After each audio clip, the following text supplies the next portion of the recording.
The trees remember everything you've ever said on the Cascade Loop Trail. My name is Sarah Chen, and I've been a park ranger at Olympic National Forest for 8 years.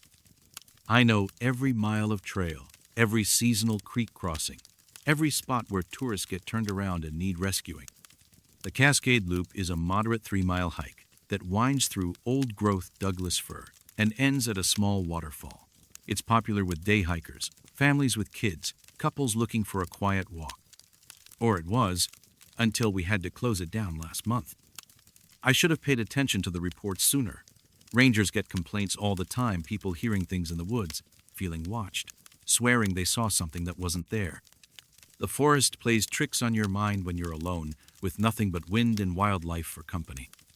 But starting in late June of 2024, we began getting the same strange report over and over, hikers claiming they could hear conversations coming from the trees along the Cascade Loop.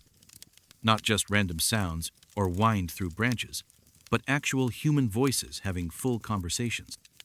The first report came from Janet Morrison, a local teacher who hiked the trail every weekend. She called the ranger station on a Tuesday morning, speaking in that careful way people use when they think you might not believe them. She'd been on the trail the day before, she said, when she heard what sounded like 2 men discussing baseball scores. Clear as day, she insisted. The voices seemed to be coming from somewhere above her head, maybe 30 feet up in the canopy. When she looked up, she saw nothing but branches and sky. I figured it was cell phone reception bleeding through. Sometimes signals bounce strangely in the mountains, and you can pick up fragments of conversations from miles away. I made a note in the log and forgot about it. The second report came 3 days later from a different hiker. Then another. Then another. Always the same trail, always voices in the trees, always conversations that seemed to drift down from the forest canopy like autumn leaves. By the end of June, we'd logged 12 separate incidents. That's when I decided to hike the trail myself. I started early on a Thursday morning in July, carrying my standard gear plus a digital recorder and my phone. The Cascade Loop begins at the old wooden trailhead sign, winds uphill through dense forest, then loops back around the waterfall before returning to the parking area. It should have taken me 90 minutes, 2 hours at most if I stopped to investigate anything unusual. I was 20 minutes in when I heard the first voice. It drifted down from somewhere above me, faint but unmistakably human. A woman's voice, speaking in the careful, breathless way people talk when they're hiking uphill. "I think we should have brought more water. This is harder than I thought it would be." I stopped walking and looked up into the canopy. Nothing but branches swaying gently in the morning breeze.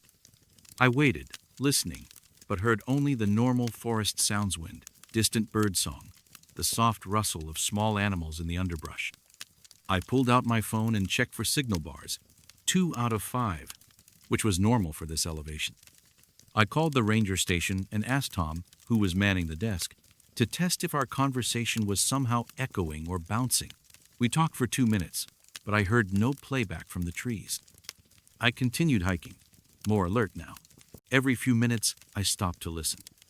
The forest stayed quiet until I reached the halfway point, where the trail curves around a massive cedar that's probably been growing for 300 years. That's when I heard them again.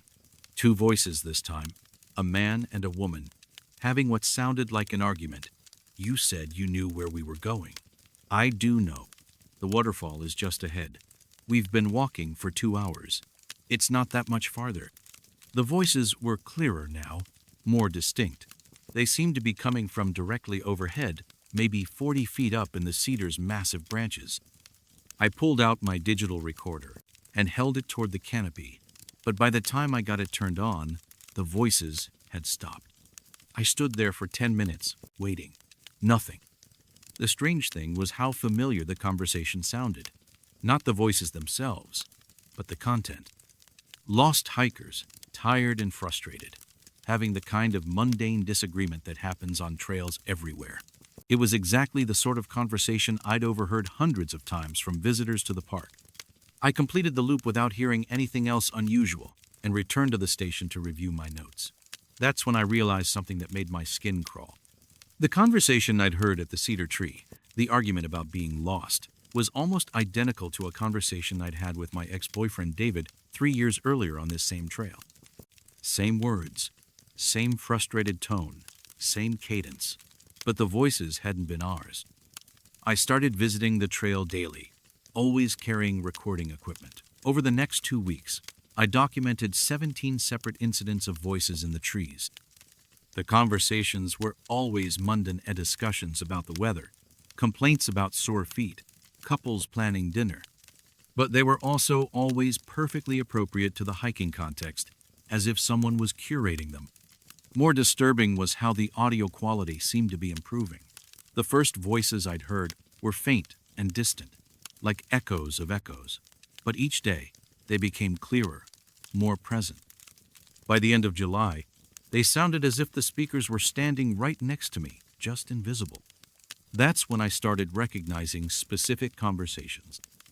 On a Wednesday morning, I heard 2 women discussing their jobs as nurses, one complaining about a difficult patient. I knew this conversation because I'd overheard it 2 weeks earlier from actual hikers Sarah and Kim, both in their 30s, both wearing scrubs under their hiking clothes.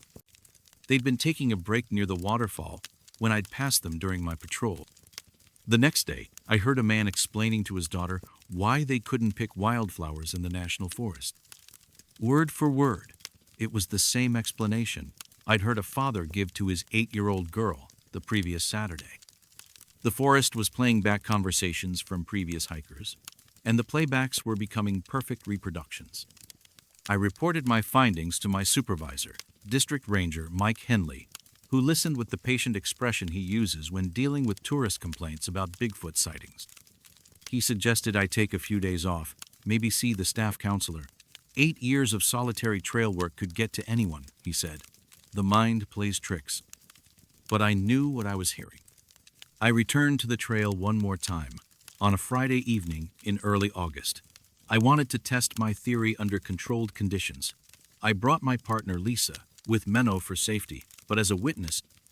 We hiked to the cedar tree and had a deliberately specific conversation, speaking clearly toward the canopy, about our plans for the weekend.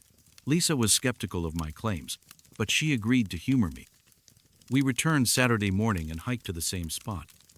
At exactly 9:37 a.m., our voices drifted down from the branches above us, repeating our conversation from the night before with perfect clarity and inflection. Every word, every pause, every subtle shift in tone. But what made Lisa grab my arm and what made my blood turn cold was that the voices weren't just mimicking our conversation, they were improving it. The playback included details we hadn't actually spoken aloud. When Lisa had mentioned being tired, the forest version of her voice added, "My legs are sore from yesterday's run." When I talked about checking the weather, the forest version of my voice included specific temperature predictions I'd only thought about but never said. The trail wasn't just recording our conversations. It was reading our minds, filling in the gaps, learning to be more human than we were. We hiked out in silence, and I filed my final report that afternoon. The Cascade Loop Trail was closed indefinitely for environmental assessment. The official signs posted at the trailhead cite soil erosion concerns and habitat protection measures. But sometimes, when the wind is right and I'm working other trails in the area, I can still hear voices drifting through the forest. Conversations about weekend plans, complaints about hiking boots, couples arguing about directions. The sounds are fainter now, muffled by distance and intervening trees, but they're getting clearer each week. I've started wearing earbuds when I work in that section of the forest. I don't want to hear what the trees have learned to say, and I especially don't want them learning from anything I might say back. The thing that keeps me awake at night isn't wondering how the forest records our voices, or why it plays them back, or even what it's learning from them. What haunts me is the possibility that one day I'll be hiking alone and hear my own voice coming from the trees, having a conversation I don't remember, and saying things I never meant to share.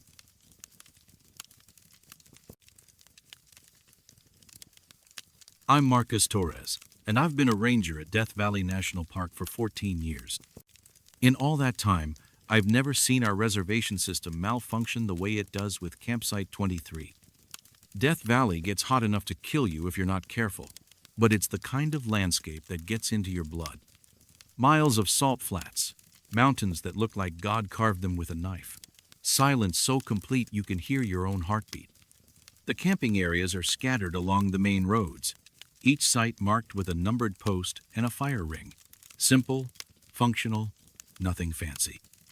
Site 23 sits at mile marker 23 on Badwater Road, about 2 miles south of the visitor center. The first time I noticed the problem was in March of 2023. I was doing my usual morning patrol, checking on the occupied campsites, when I found fresh tire tracks at Site 23. Deep impressions in the sand, like someone had pulled in the night before with a heavy vehicle. The fire ring had cold ashes in it, and I could see where a tent had been pitched compressed sand in a perfect rectangle, the kind of impression you get from a floor tarp. I checked my paperwork. According to the reservation system, Site 23 had been empty for 3 days. No bookings, no payments processed, no campers assigned. I figured it was a simple mix-up. Sometimes people camp without reservations, especially in the off-season when we're not as busy. I made a note to check the system when I got back to the office, then continued my patrol. When I pulled up the computer records that afternoon, I found something strange. Site 23 had received a reservation 4 days earlier, a booking for 2 nights, paid in full with a credit card.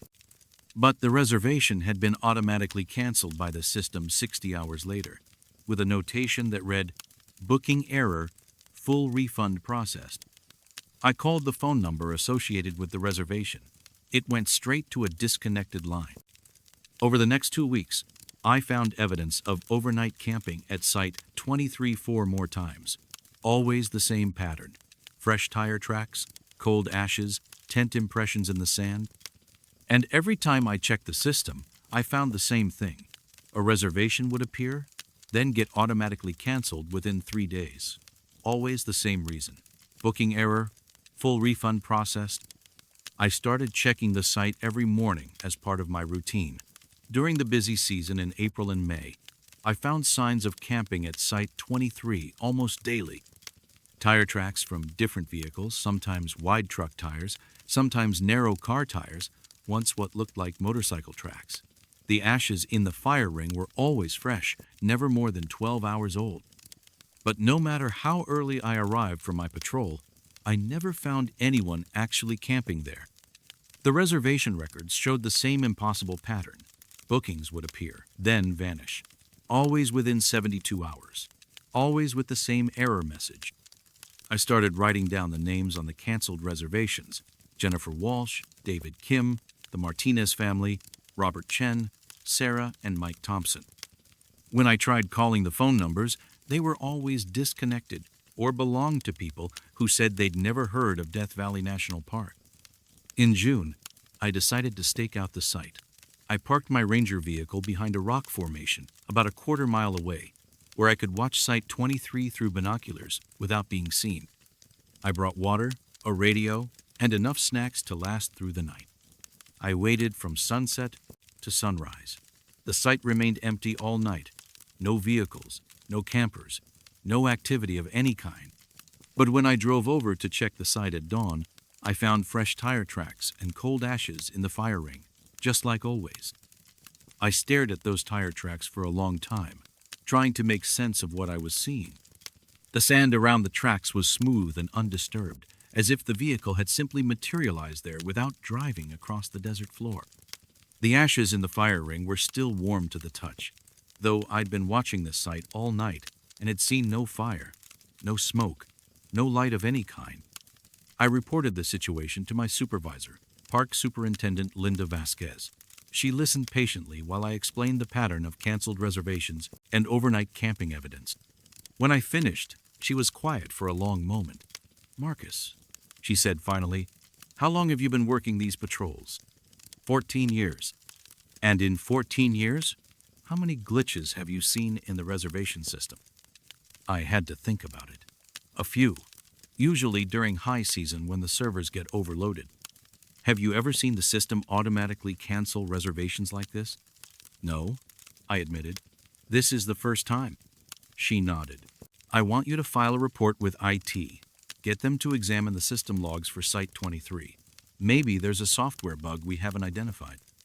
The IT report came back 2 weeks later. According to the technicians, the reservation system was functioning normally.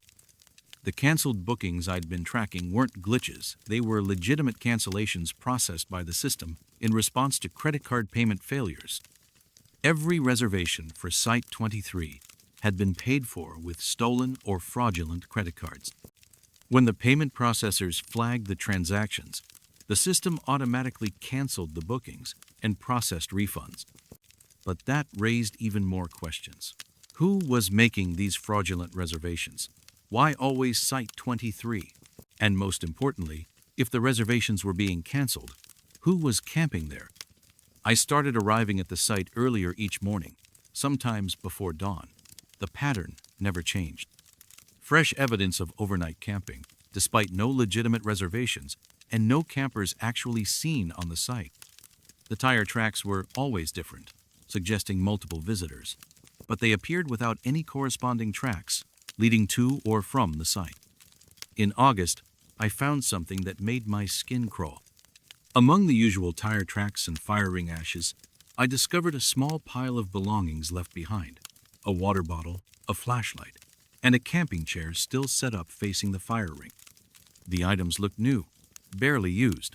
The water bottle was still half full and cold to the touch, despite the fact that morning temperatures in Death Valley were already pushing 100 degrees. I bagged the items as potential evidence and ran the serial numbers when I got back to the station. The flashlight had been purchased from a sporting goods store in Los Angeles 3 days earlier. The camping chair was bought from a different store in Bakersfield on the same day. When I called the stores, neither had any record of the purchases in their computer systems. That night, I couldn't sleep. I kept thinking about those items sitting in the evidence locker at the ranger station. Someone had bought camping gear, driven to Death Valley, and spent the night at Site 23. But there was no record of their purchase, no record of their reservation, and no trace of how they'd gotten to the site or where they'd gone afterward. I decided to try a different approach. Instead of watching the site from a distance, I would camp there myself. If someone was using Site 23 illegally, maybe they'd show up while I was there. And if nothing happened, at least I'd have ruled out the possibility of overnight visitors. I set up my tent at Site 23 on a Thursday evening in late August. The sun was setting behind the Panamint Mountains, painting the valley floor in shades of gold and red. I built a small fire in the ring and sat in my camping chair, watching the stars appear one by one in the clear desert sky. The night was perfectly quiet. No wind, no animal sounds, no distant traffic, just the kind of absolute silence that Death Valley is famous for. I stayed awake until well past midnight, listening and watching for any sign of other campers. Nothing. I woke up at dawn and immediately checked the area around my campsite. My tent was exactly where I'd pitched it. My vehicle was undisturbed, and my fire had burned down to cold ashes. But 20 feet away, I found a second set of tire tracks leading up to the site. Fresh tracks that hadn't been there when I'd gone to sleep.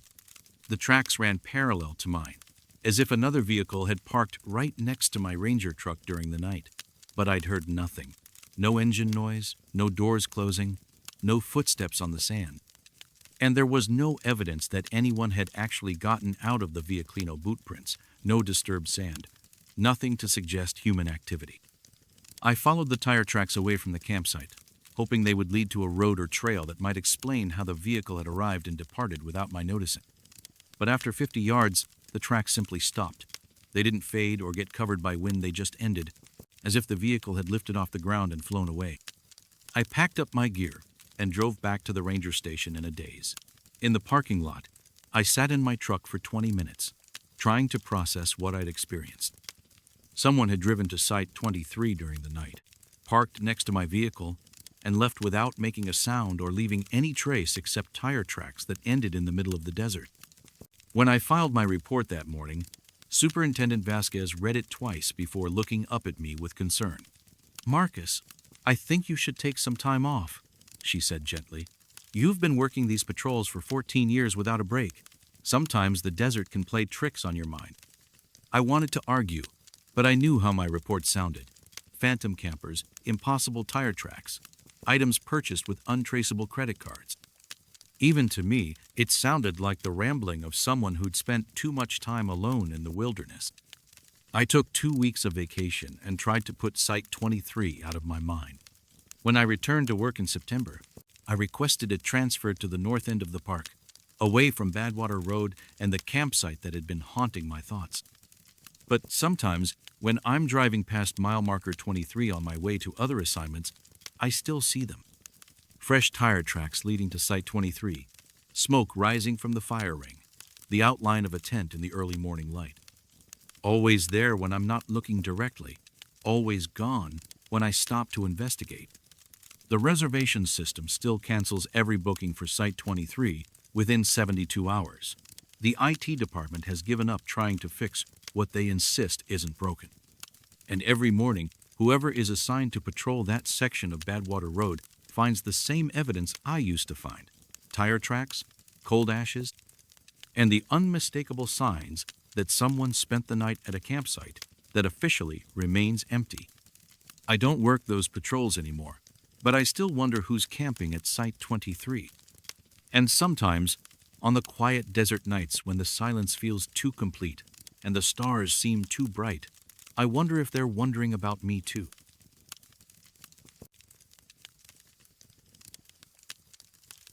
I'm Beth Hendricks, and I've been the primary communications officer at Glacier National Park for 11 years. I know every radio frequency, every emergency protocol, and every ranger station in our system. That's why the calls from Tower Station 7 have been keeping me awake at night. Glacier covers over 1 million acres of Montana wilderness, stretching north to the Canadian border. The park is divided into sectors, each monitored by ranger stations, positioned at strategic points throughout the backcountry. Some are staffed year-round, others only during peak season. All of them are clearly marked on our grid maps and assigned specific radio call signs. Tower Station 7 was decommissioned in 1987, 2 years before I was hired. According to the records, it was a remote fire lookout positioned on Whitefish Ridge, accessible only by helicopter or a brutal 12-mile hike through unmarked terrain. The structure was demolished due to structural damage from a lightning strike, and the area was returned to designated wilderness status. The call sign was retired permanently. The first transmission came through on a Tuesday morning in late June of 2024. I was monitoring the standard ranger frequencies when I heard a voice I didn't recognize calling for backup. Base, this is Tower Station 7. We have a situation here. 3 hikers failed to check in at their scheduled waypoint, requesting immediate search and rescue coordination. I checked my roster. No one was assigned to Tower Station 7 because Tower Station 7 didn't exist. I keyed my radio and responded. Tower Station 7, this is Base. Please identify your location and personnel. You're not showing up on our current assignments. Static filled the channel for almost 30 seconds. Then the voice came back, clearer this time. Base, Tower Station 7. Coordinates 48 degrees 50, 1 minutes north, 114 degrees, 0 minutes west. Ranger Collins reporting. The missing party was last seen heading northwest toward Iceberg Lake. They should have reached checkpoint 3 by 0900 hours. I pulled up our digital maps and entered the coordinates. They pointed to empty wilderness in the Whitefish Range, miles from any established trail or ranger station. I checked our personnel files. We had no Ranger Collins on staff, current or former. Tower Station 7. We have no record of your station or your personnel. Please report to headquarters for verification. The radio went silent. I filed a report with my supervisor, Park Communications Director James Wright, who reviewed the transmission logs and shrugged. Probably a radio enthusiast playing pranks, he said. We get false reports a few times each season from people monitoring our frequencies. He told me to log any future transmissions and ignore them unless they reported genuine emergencies. The second call came 4 days later. Same voice. Same station identification. Base, this is Tower Station 7. We have recovered one of the missing hikers. Male, approximately 25 years old, found unconscious near Ptarmigan Falls. He's responding but claims he doesn't remember leaving his group, requesting medical evacuation. This time, I was ready. I had 3 other rangers listening on backup channels, and I kept the transmission recorder running. Tower Station 7, what is your exact position? We're showing no personnel at those coordinates. Base, I'm transmitting from the lookout tower on Whitefish Ridge. Been here since April. You assigned me here yourself, Beth. The voice knew my name. I felt cold sweat on my palms as I keyed the radio again. Identify yourself. Full name and ranger number. Collins, David. Ranger number 4729. Base, I need that medical helicopter now. This hiker is in bad shape. I ran David Collins through our database while keeping the radio channel open. The name came back immediately. David Collins, hired in 1985, assigned to Tower Station 7 in 1986. Status: killed in the line of duty, August 19, 1987, during the lightning strike that destroyed the station. My hands were shaking as I reached for the radio. Tower Station 7, be advised we're dispatching search and rescue to your coordinates. Maintain your position and continue monitoring this frequency. I coordinated an immediate helicopter sweep of the Whitefish Ridge area. The pilot, Danny Martinez, had been flying search and rescue in Glacier for over 20 years. He knew every peak, valley, and structure in the park. His report came back an hour later. Base, I've completed a full sweep of the coordinates you provided. No structures, no personnel, no signs of recent activity. The ridge is completely empty. There's not even a foundation where the old tower used to be. But the radio calls continued. Over the next 3 weeks, I received 7 more transmissions from Tower Station 7. Always the same voice, always Ranger David Collins, always reporting missing hikers or requesting backup. The details were specific and consistent. Names, descriptions, last known locations, medical conditions. Collins seemed to be running a fully operational ranger station, complete with logbooks, equipment, and regular patrol schedules. I started cross-referencing his reports with our actual missing person cases. That's when I discovered something that made my stomach turn. Every hiker Collins reported as missing matched the description of people who had actually disappeared in Glacier National Park over the past 37 years. Not recent disappearance cold cases dating back decades, many of them from the 1980s and 90s. The first hiker Collins reported finding unconscious near Ptarmigan Falls matched the description of Kevin Walsh, who went missing in July of 1991. The 3 hikers he'd been looking for matched the descriptions of the Morrison family, who vanished during a backpacking trip in August of 1988. Every single case he mentioned was real, documented, and unsolved. I brought my findings to Superintendent Margaret Torres, who listened with growing concern as I played the recorded transmissions and showed her the missing person correlations. When I finished, she was quiet for a long time. Beth, how long did you say David Collins has been dead? 37 years. Killed in the lightning strike that destroyed Tower Station 7. And these missing person cases he's reporting? All real, all unsolved, dating back to when Tower Station 7 was still operational.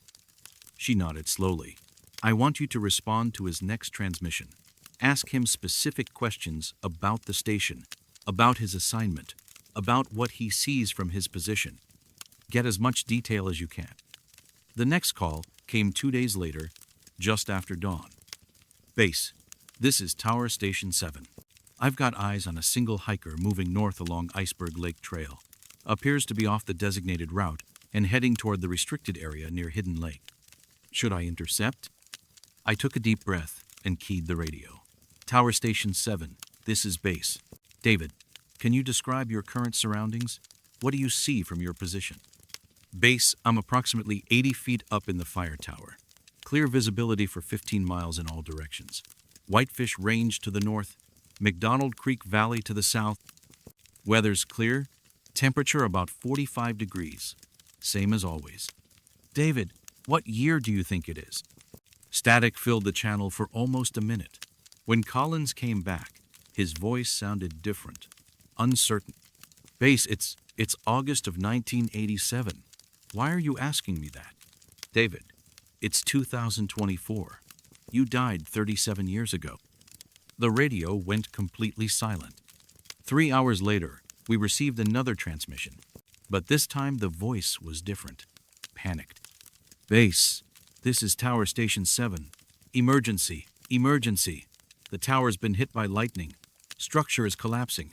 I'm trapped on the upper platform. Request immediate evacuation. In the background, I could hear wind howling and what sounded like metal tearing. Collins was shouting over the noise. Base, can you hear me? The whole structure is coming down. I can see the flames spreading up from the base. I can't get to the stairs. The transmission cut to static with a sound like thunder. We didn't hear from Tower Station 7 for 2 weeks. I started to think that whatever had been broadcasting from those coordinates had finally stopped. Then, on a quiet Thursday morning, the radio crackled to life. Base, this is Tower Station 7. Ranger Collins reporting for duty. Everything's back to normal here. I've got that missing hiker situation under control.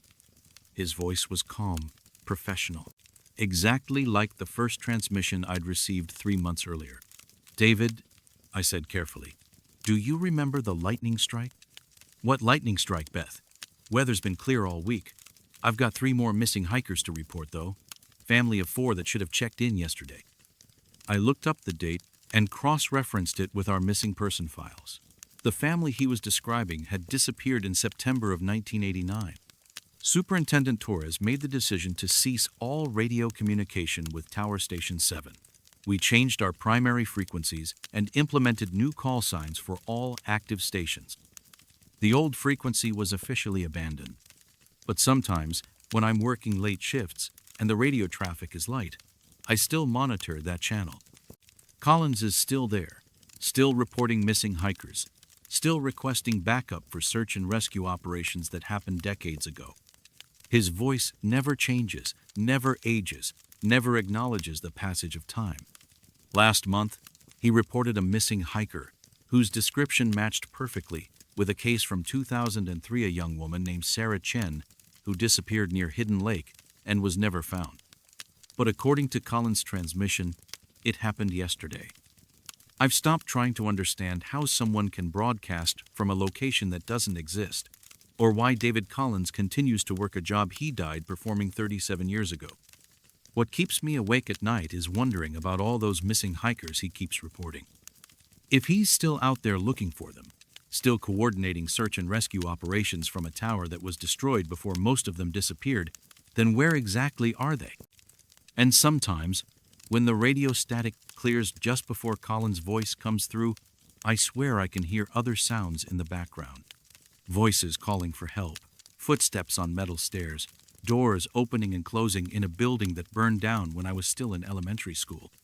The official position is that someone is broadcasting false emergency reports using stolen equipment and historical case files. But I've heard David Collins' voice enough times now to know that he believes every word he's saying. He thinks it's still 1987. He thinks Tower Station 7 is still standing. And he thinks those hikers just went missing yesterday. I don't know which possibility scares me more, that he's right or that he's wrong.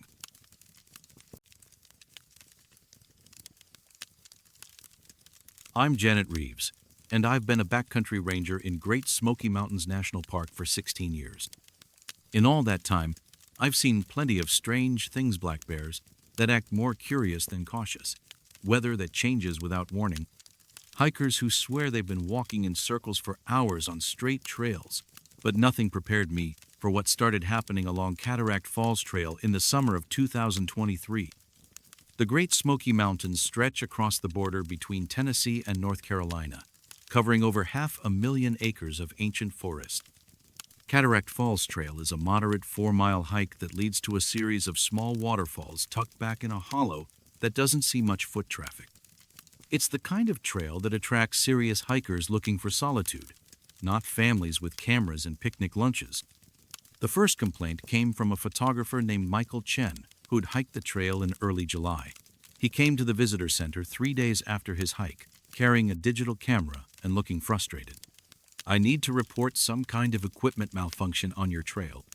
he said, setting his camera on my desk. Something's wrong with the electromagnetic field or the atmospheric conditions out there. I've heard this before. The mountains can play tricks on electronic devices, compasses spin, GPS units lose signal, cell phones drain their batteries in half the time they should. I asked him to explain what had happened. I hiked Cataract Falls Trail on Tuesday, he said. Took maybe 40 pictures along the way. When I got home and downloaded them, half the images showed things that weren't there when I took the photos. He turned on his camera and scrolled through the images. The first few looked normal forest scenes, rock formations, the creek that runs alongside the trail. Then he showed me a photo that made me pause. The image showed the same creek view, but with a wooden footbridge spanning the water. The bridge looked old, maybe hand-built, with moss growing on the railings and weathered planks. "There's no bridge there," Chen said. "Never has been as far as I could see, but the camera captured it perfectly." I asked him if he was sure he'd taken the photo at that location.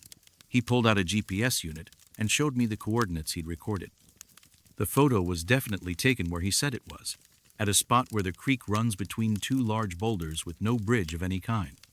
"Here's the weird part," he continued, scrolling to the next image. "This one shows people on the trail behind me, but I was hiking alone, and I never saw anyone else on the entire 4-mile loop."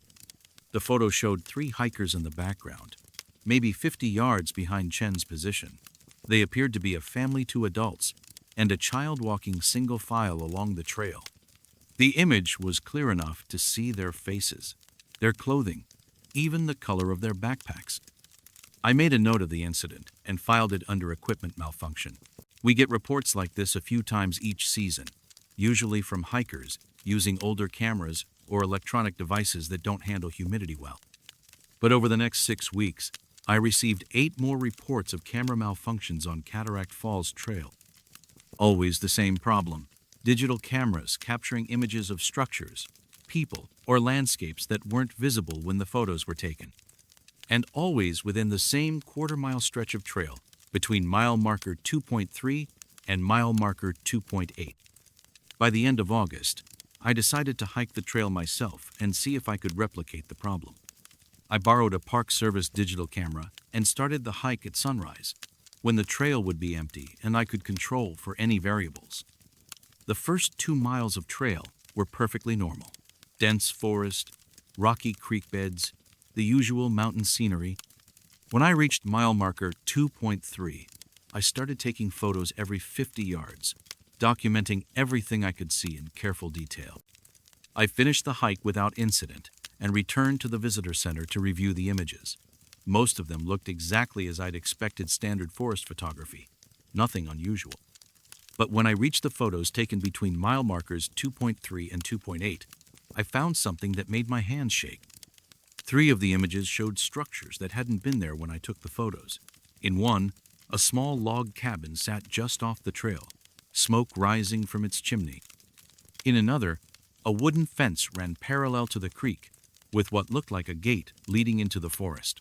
The third image showed a group of people gathered around a campfire in a clearing I remembered as empty forest. I studied the photos for over an hour, trying to convince myself I'd somehow missed these details during my hike. But I knew the trail well enough to be certain none of these structures existed, and I'd seen no other people during my 6-hour hike. That's when I checked the metadata. Every digital camera records technical information with each photo the time it was taken, the camera settings, sometimes even GPS coordinates. When I examined the metadata for the anomalous photos, I found something impossible. According to the camera's internal clock, the 3 photos showing structures and people had been taken at 6:15 a.m., 6:32 a.m., and 6:47 a.m. respectively. But I'd started my hike at 7 a.m. and didn't reach mile marker 2.3 until almost 9 a.m. The camera had somehow recorded images nearly 3 hours before I'd even entered the park. I brought the photos to our IT specialist, David Park, who examined the metadata more carefully. His conclusion was that the camera's internal clock had malfunctioned, probably due to humidity or temperature changes. The images themselves were real, he said, not digitally altered or corrupted, but the timestamps were clearly wrong. but I couldn't shake the feeling that something else was happening on that stretch of trail. I started collecting cameras from visitors who reported malfunctions on Cataract Falls Trail. Over the next month, I gathered 12 different cameras from 8 different hikers. Every single device showed the same pattern: normal photos for most of the trail, anomalous images between mile markers 2.3 and 2.8, and metadata showing impossible timestamps. More disturbing were the consistencies between different cameras. Multiple hikers had captured images of the same log cabin, the same wooden fence, even some of the same people. A woman in a blue jacket appeared in photos taken by 3 different visitors on 3 different days. An old man with a walking stick showed up in images from 2 separate cameras, photographed weeks apart. The people in the photos looked real, not like double exposures or digital artifacts. They had distinct faces, individual clothing, natural poses and expressions. But none of the hikers who'd taken the photos had seen these people during their hikes. In October, I decided to conduct a controlled experiment. I recruited 2 other rangers, Amy Sullivan and Mike Torres, to hike Cataract Falls Trail with me. We each carried identical digital cameras, synchronized to the same time, and we agreed to take photos of the exact same locations at the exact same moments. We started the hike at 10 a.m. on a clear Thursday morning. When we reached mile marker 2.3, we spread out about 20 feet apart and began taking coordinated photos. Every time one of us spotted something worth photographing, we'd call out to the others, and we'd all take pictures from our respective positions. The hike proceeded normally. We saw no other people, no structures, no unusual activity of any kind. We took over 60 photos each, carefully documenting every view, every creek crossing, every notable landmark. When we returned to the visitor center and reviewed our images, we found that our cameras had recorded 3 completely different versions of the same trail. My camera showed the normal forest scenery we'd all observed during the hike. Amy's camera had captured images of the log cabin, the wooden fence, and several people walking the trail behind us. Mike's camera showed what appeared to be the trail in winter, with snow on the ground and bare trees, even though we'd hiked on a warm autumn day. But the most disturbing discovery came when we compared the metadata. According to the timestamps, Amy's photos had been taken 2 hours before we'd started the hike. Mike's photos were dated 3 weeks in the future. Only my camera showed the correct time and date. We spent the rest of the day trying to understand what we documented. 3 rangers, hiking the same trail at the same time, had somehow photographed 3 different versions of reality. Amy's camera had captured what the trail looked like in the past. Mike's camera had recorded what it would look like in the future. My camera had shown only the present moment. I filed a detailed report with Park Superintendent Lisa Chen, including all the photographic evidence and metadata analysis.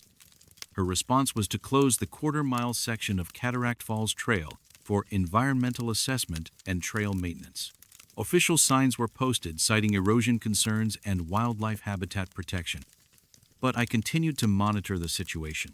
Even with the trail section officially closed, I received occasional reports from hikers who'd ignored the barriers and walked through the restricted area. Their cameras still malfunctioned in the same way, still captured images of people and structures that existed in different time periods. Last month, I received a photo that made me stop sleeping well. A hiker named Rebecca Walsh had ignored the trail closure and photographed the entire loop. Among her images was a picture of 3 park rangers standing at mile marker 2.3, examining digital cameras. The metadata showed the photo had been taken in December of 2025. I recognized the 3 figures immediately: Amy Sullivan, Mike Torres, and myself, exactly as we'd appeared during our controlled experiment in October. But according to the timestamp, the photo had been taken 14 months in the future. I've stopped hiking Cataract Falls Trail. I've requested transfer to a different section of the park, away from the quarter-mile stretch that seems to exist in multiple time periods simultaneously. But sometimes, when I'm reviewing incident reports or updating trail conditions, I wonder about that photo Rebecca Walsh took. If her camera captured an image of me standing at mile marker 2.3 in December of 2025, then I'm going to return to that trail. Something is going to compel me to go back to the place where cameras photograph tomorrow's reality and yesterday's ghosts. The question that keeps me awake is whether I'll have a choice in the matter, or whether that future is as fixed and unchangeable as the past that Amy's camera recorded. Either way, I know I'll be standing at mile marker 2.3 again, holding a digital camera and trying to understand how a machine can see through time. I just hope that when that day comes, I remember enough about what I've learned to document it properly. Because if the cameras are right, if they really are showing us glimpses of different time periods along that trail, then someone needs to keep taking pictures. Someone needs to keep recording the evidence, even if we can't understand what it means.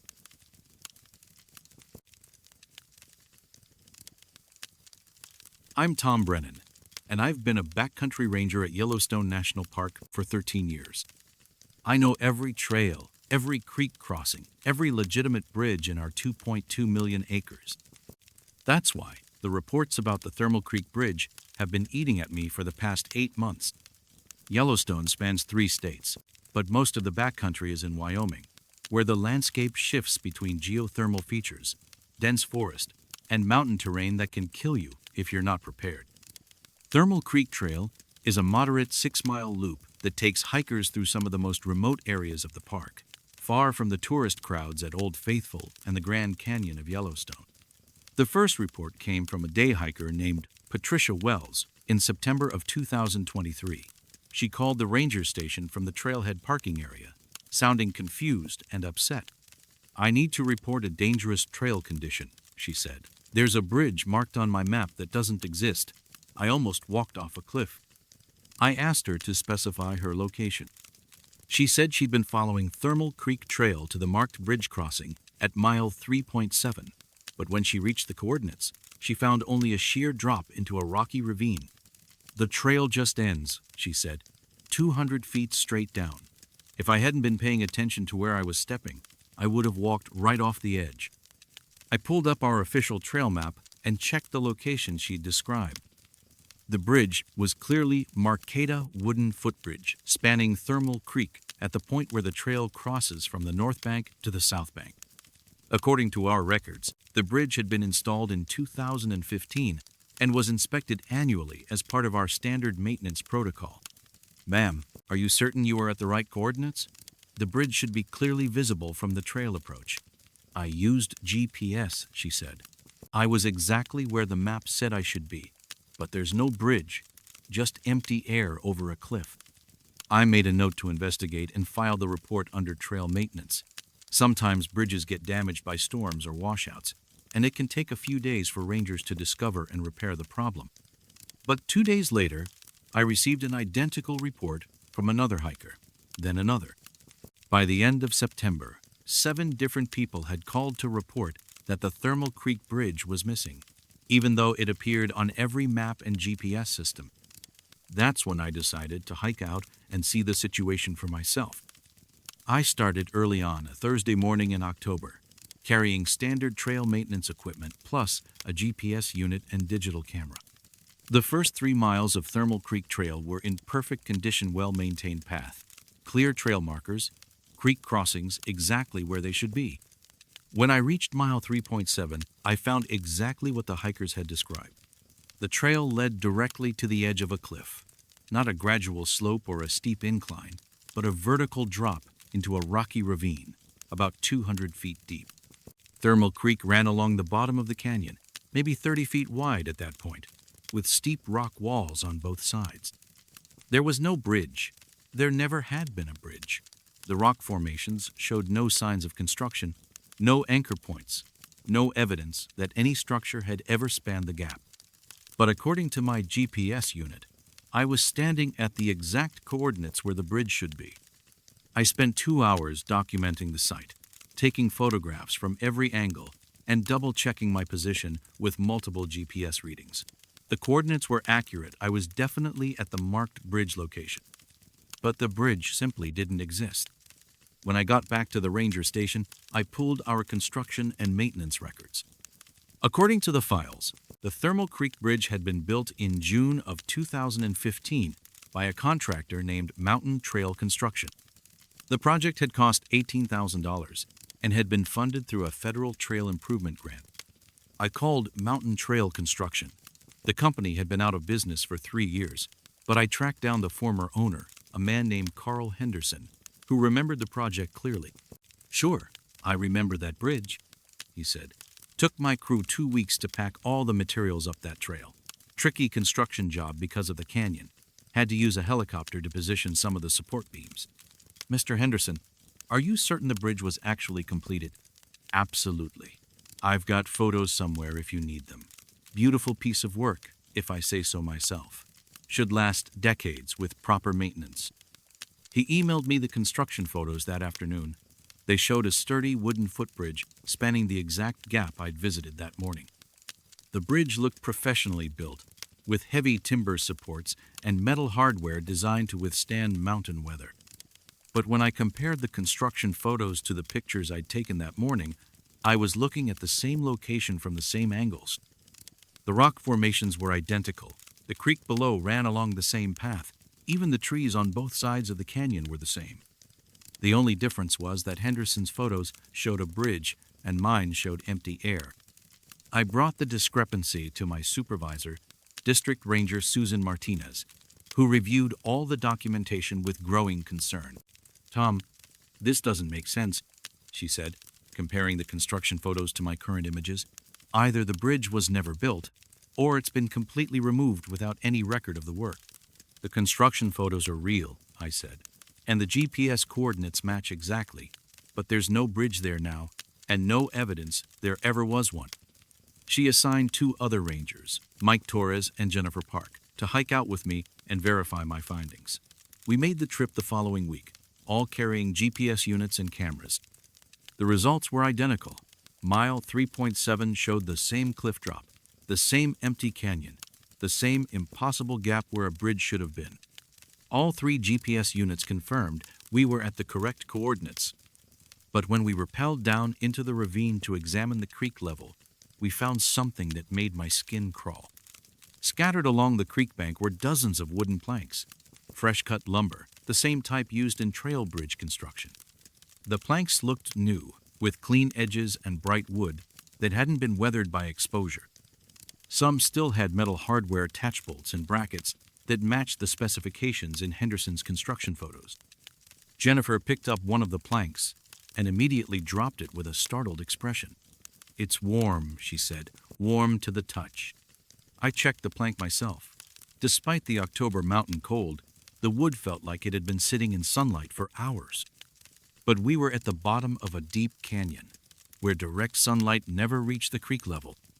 Mike examined several other planks and found the same thing. Every piece of wood was noticeably warm, despite the ambient temperature being well below freezing. "It's like they just fell," Jennifer said, looking up at the empty space where the bridge should have been. "Like they're still falling." We collected samples of the wood and hardware, documenting everything with photographs and GPS coordinates. When we climbed back up to trail level, I felt a persistent sensation of being watched. Not by wildlife or other hikers, but by something unseen observing our investigation. The lab analysis of the wood samples came back 2 weeks later. The lumber was Douglas fir, cut within the past 30 days. The metal hardware was standard trail construction material, showing no signs of corrosion or weathering. According to the forensic report, the wood had been exposed to high heat shortly before we'd collected it, which explained why the planks had felt warm to the touch. But there was no heat source in the canyon, no volcanic activity or geothermal features that could account for the temperature of the wood. I returned to the site 3 more times over the next 2 months, always finding the same impossible situation. The bridge existed on every map and GPS system, but not in physical reality. Fresh wooden planks continued to appear in the ravine below, always warm despite the freezing mountain weather. On my final visit in December, I found something that convinced me to request a transfer to a different section of the park. At the bottom of the canyon, scattered among the usual warm wooden planks, I discovered a metal trail sign. The sign was standard Park Service issue, the kind we use to mark official trail crossings. It read, "Thermal Creek Bridge, elevation 7,840 feet. completed 2015. The sign was warm to the touch, just like the wooden planks. But more disturbing was the fact that it was bent and twisted, as if it had fallen from a great height and struck the rocky creek bed with tremendous force. I looked up at the empty space above me, where the bridge should have been, and realized that I could feel something watching me. Not a presence exactly, but an attention, a focus directed at my investigation from somewhere I couldn't identify. The feeling was so strong that I packed up my equipment and hiked out immediately, despite having planned to spend the entire day documenting the site. When I filed my final report, I recommended that the Thermal Creek Bridge be removed from all official maps and GPS databases until the discrepancy could be resolved. The recommendation was approved, and the bridge was officially deleted from our trail system in January of 2024. But I've heard from other rangers that hikers still report finding the bridge on their personal GPS units and commercial trail apps. The location continues to show up as an active trail crossing, despite our efforts to remove it from official records. Last month, a hiker named David Kim fell to his death at mile 3.7 of Thermal Creek Trail. The official report listed the cause as an accidental fall while attempting to cross a non-existent bridge. His GPS unit, recovered from his backpack, showed the Thermal Creek Bridge clearly marked at the exact coordinates where he fell. I don't work that section of the park anymore, but sometimes I wonder about those warm wooden planks that keep appearing in the ravine. If a bridge was built there in 2015, and if it somehow exists in our mapping systems but not in physical reality, then where is it? And if those planks are still falling into the canyon, still warm from whatever impact removed them from their supports, then maybe the bridge is still there in some way we can't see or understand. Maybe David Kim could see it when he stepped off the cliff edge. Maybe his GPS unit was more accurate than our eyes. The thought that keeps me awake at night is wondering how many other structures in Yellowstone exist only in our computer systems, marked on maps and verified by GPS, but leading hikers into empty air above 200-foot drops. And wondering whether the warm wooden planks I found are evidence of bridges that fell or bridges that are still falling, somewhere between the digital world of our mapping systems and the physical reality of the canyon floor.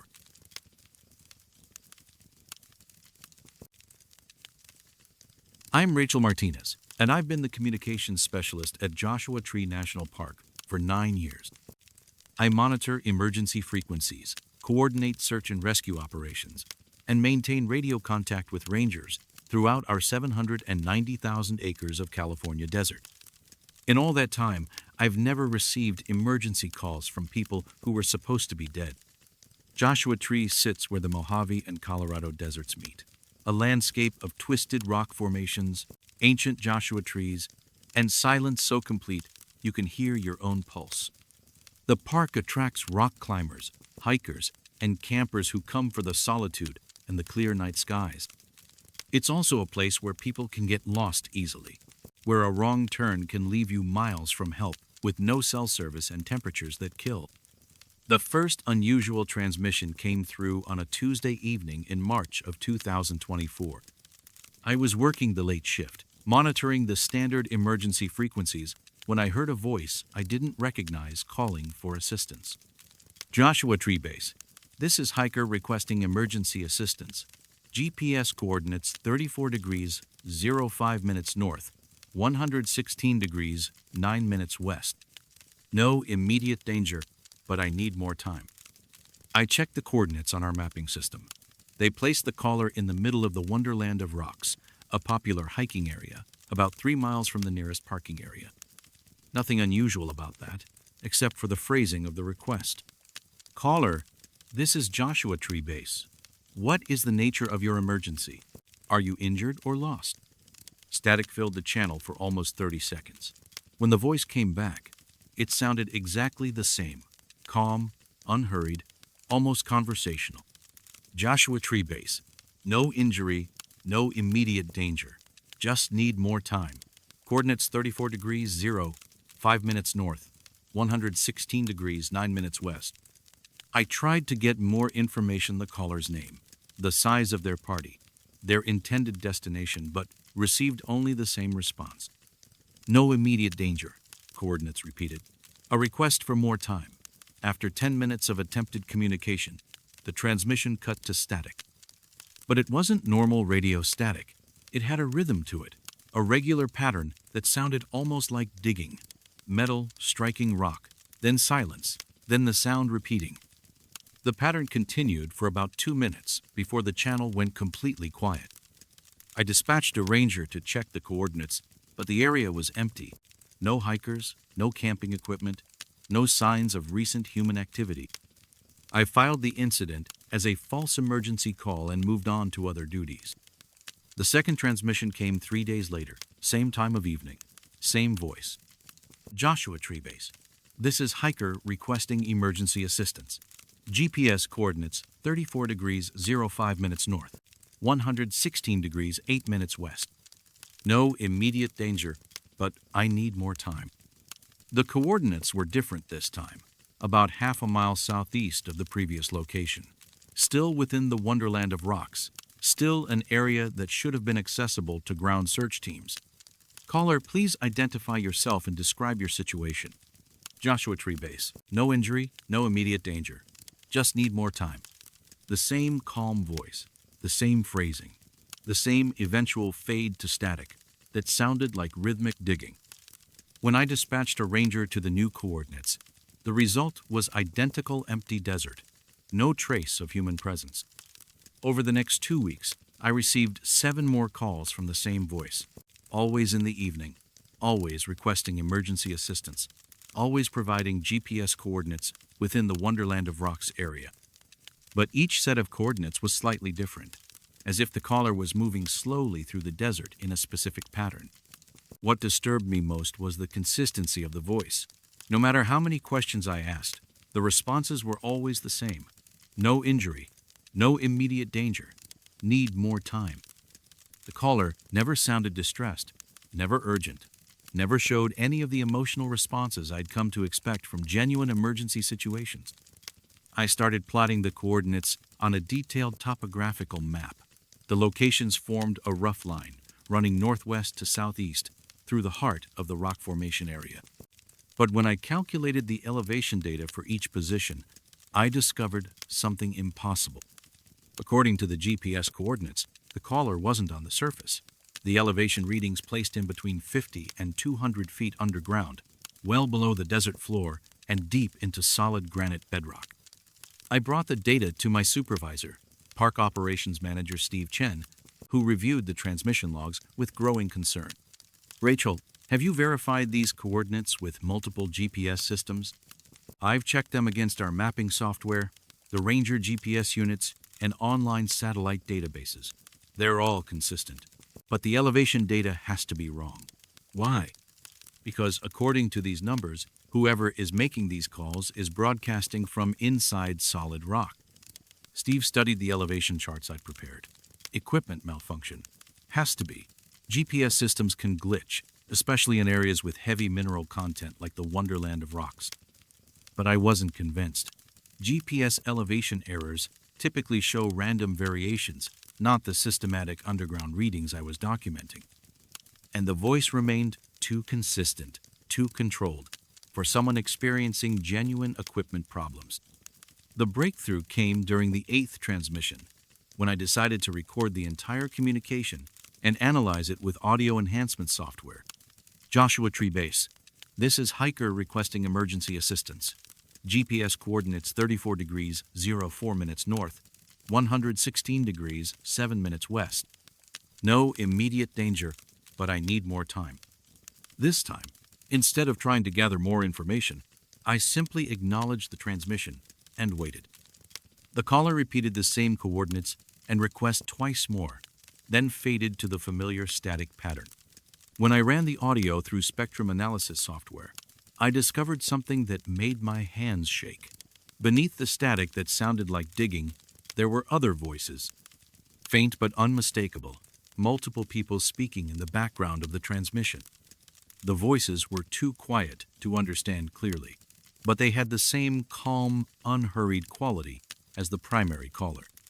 And they were all saying the same thing over and over: more time, Just need more time. I enhanced the audio as much as possible and identified at least 6 distinct voices, all making the same request simultaneously. The rhythmic digging sound continued throughout, sometimes synchronized with the voices, sometimes independent. I played the enhanced recording for Steve, who listened with an expression of growing unease. Rachel, how many people do you think are down there? At least 6, maybe more. But Steve, there is no down there. These coordinates place them in solid rock formations that have been geologically stable for millions of years. Then where are the voices coming from? I didn't have an answer. The calls continued for another month, always following the same pattern. Single voice requesting assistance, GPS coordinates placing the caller deeper underground with each transmission, the same calm request for more time before fading to static filled with digging sounds and multiple voices. I started staying late specifically to monitor the transmissions, documenting everything with professional recording equipment. The audio analysis revealed more disturbing details with each call. The number of background voices was increasing. By the end of March. I could identify at least 12 distinct speakers. The digging sounds were becoming more organized, more purposeful, as if the group was working together on some kind of excavation project. But most troubling was the progression of the GPS coordinates. The caller was moving in a straight line through the underground geology of the Wonderland of Rocks, following what appeared to be a specific route toward an unknown destination. On April 5th, I received the longest transmission yet. Joshua Tree Base. This is hiker requesting emergency assistance. GPS coordinates 34 degrees 03 minutes north, 116 degrees 6 minutes west. No immediate danger, but we need more time. The change from I need to we need was the first variation I'd heard in the standard phrasing. The coordinates placed the group nearly 300 feet underground, deeper than any previous call. Caller, how many people are in your party? Joshua Tree Base, 15 hikers, no injury, no immediate danger. We just need more time. More time for what? Static filled the channel, but this time I could hear the background voices clearly. 15 distinct speakers, all saying the same thing. Almost through. Almost through. Just need more time. The digging sounds had changed as well. Instead of the random striking pattern I'd heard before, the audio now suggested coordinated excavation. Multiple tools working in rhythm, the sound of rock being moved, and debris being cleared. The transmission lasted nearly 10 minutes before cutting to silence. I calculated the trajectory of all the GPS coordinates and realized the underground path was leading directly toward the park's most popular camping area, Jumbo Rocks. If the pattern continued, the group would reach that location within 2 weeks. I reported my findings to Park Superintendent Linda Rodriguez, who authorized a comprehensive geological survey of the area. The results came back 3 days later, confirming what I already knew. Solid granite bedrock extending down over 1,000 feet, with no caves, fissures, or any other geological features that could explain the radio transmissions. But on April 15th, exactly 2 weeks after I'd calculated the trajectory, we received a missing person report from Jumbo Rocks Campground. A family of 4, Robert and Mary Chen, with their 2 teenage children had failed to return from a day hike. Their campsite showed no signs of struggle or hasty departure. Food was still cooking on the camp stove, and their hiking boots were lined up neatly outside their tent. The search and rescue operation found no trace of the family. No tracks, no equipment left behind, no indication of which direction they'd traveled when they left their campsite. But that evening, I received another transmission. Joshua Tree Base. This is hiker requesting emergency assistance. GPS coordinates 34 degrees 01 minutes north, 116 degrees 4 minutes west. No immediate danger, but we need more time. The coordinates placed the caller directly beneath Jumbo Rocks Campground, 400 feet underground. When I enhanced the audio, I could identify 19 distinct voices in the background, all making the same calm request for more time. I've stopped trying to coordinate search and rescue responses to the underground transmissions. The voices continue to call every few days, always from deeper locations, always with more speakers in the background. The GPS coordinates are now tracking a path beneath the park's visitor center, following what appears to be a route toward the main highway. Last week, 2 more families disappeared from campsites along the projected path. Their sites showed the same pattern: no signs of struggle, no indication of where they went, personal belongings left behind as if they'd simply stepped away for a moment and never returned. The underground voice is now number 27. The digging sounds have evolved into something that resembles construction organized work with multiple tools, the movement of heavy materials, progress towards some kind of completion. I've requested transfer to a different park, but I keep monitoring the frequency from home. The voices are getting closer to the surface with each transmission. Based on the current trajectory and depth progression, they should reach ground level sometime next month. I don't know what they're digging toward, or what they need more time to accomplish, but I know that every family that disappears from Joshua Tree adds another voice to the underground broadcasts. And I know that when they finally surface, whatever they've been working on all these months will be finished. The last transmission I monitored came from 50 feet below the visitor center parking lot. 29 voices asking for more time. The sound of tools breaking through the final layers of rock and soil. I won't be there when they emerge, but I think about the families who will be camping in Joshua Tree next month, setting up their tents and starting their campfires, unaware that something has been digging its way toward them through hundreds of feet of solid rock. And I think about those calm, patient voices, always so polite, always asking for just a little more time before they can finish whatever it is they've been working on in the darkness below the desert floor.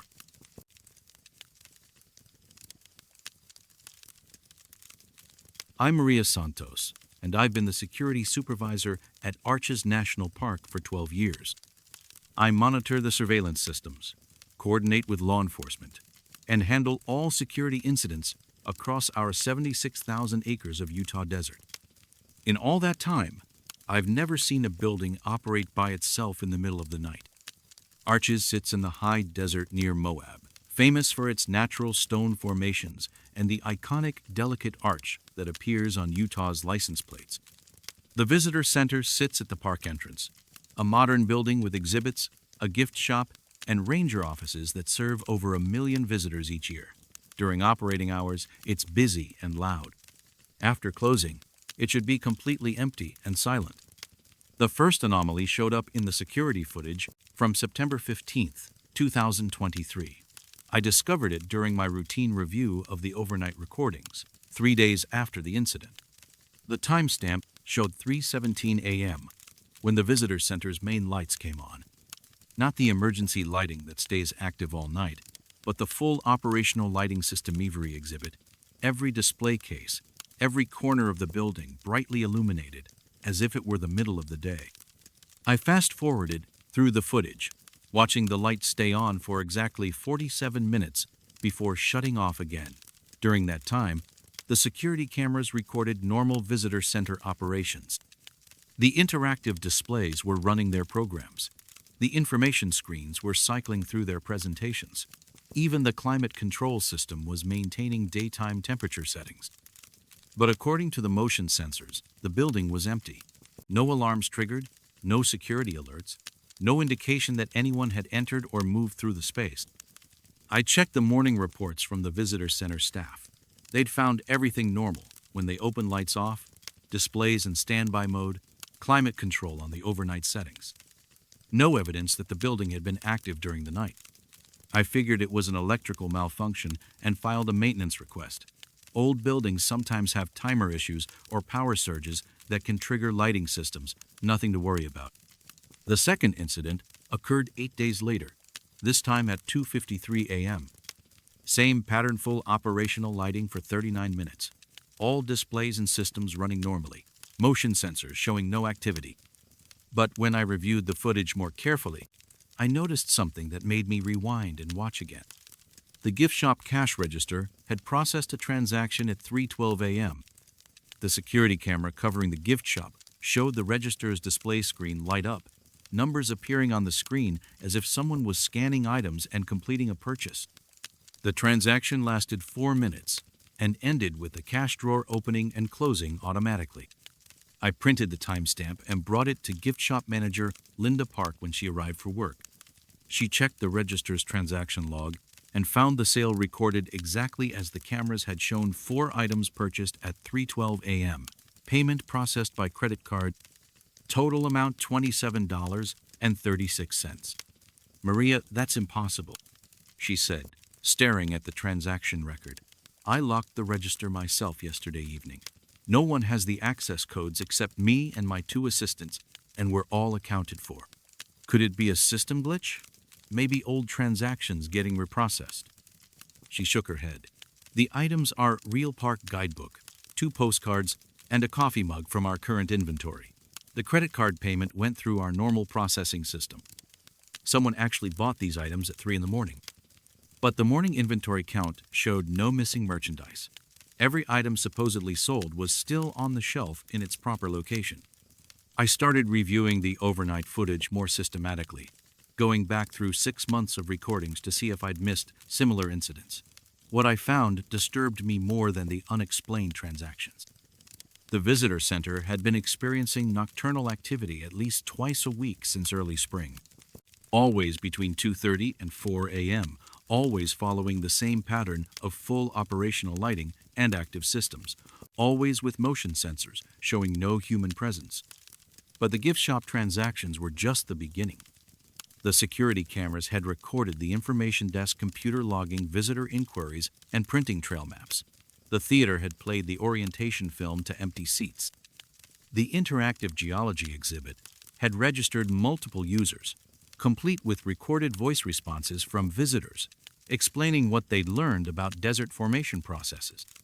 All of this activity was documented in the building's computer systems.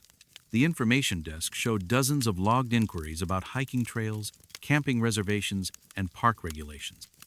The theater's usage statistics recorded over 40 film viewings during closed hours. The interactive exhibits had processed hundreds of educational sessions, complete with visitor feedback surveys that had been filled out and submitted electronically. But every morning, the staff found the building exactly as they'd left it. No evidence of overnight visitors.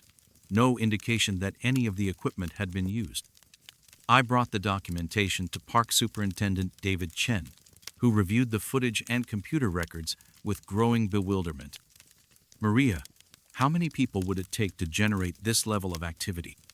Based on the usage statistics, I'd estimate between 30 and 50 visitors during each incident. Full capacity for a busy day shift. And the motion sensors never triggered? Never. According to our security system, the building remained empty throughout all of these events.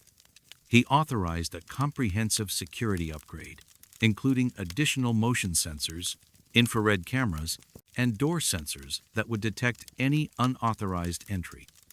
The new equipment was installed over a weekend in October, with every entrance and room monitored by multiple overlapping systems. The first night after the upgrade, we recorded the most extensive overnight activity yet. Starting at 2:41 a.m., the visitor center came alive with what appeared to be a full-scale special event. The main lights came on, followed by the auxiliary lighting system used for evening programs. The theater began playing a continuous loop of educational films. The gift shop register processed 17 separate transactions. The information desk handled over 30 visitor inquiries, printing trail maps and camping information for destinations throughout the park. Most remarkably, the interactive exhibits recorded a guided tour that lasted 2 hours and 15 minutes. The computer logs showed a park ranger leading a group of 24 visitors through the geology displays, the wildlife dioramas, and the cultural history section. The system recorded questions from visitors, detailed explanations from the ranger guide, and even souvenir photo sessions at the display areas. But every single motion sensor remained inactive. The infrared cameras detected no heat signatures. The door sensors showed no entries or exits.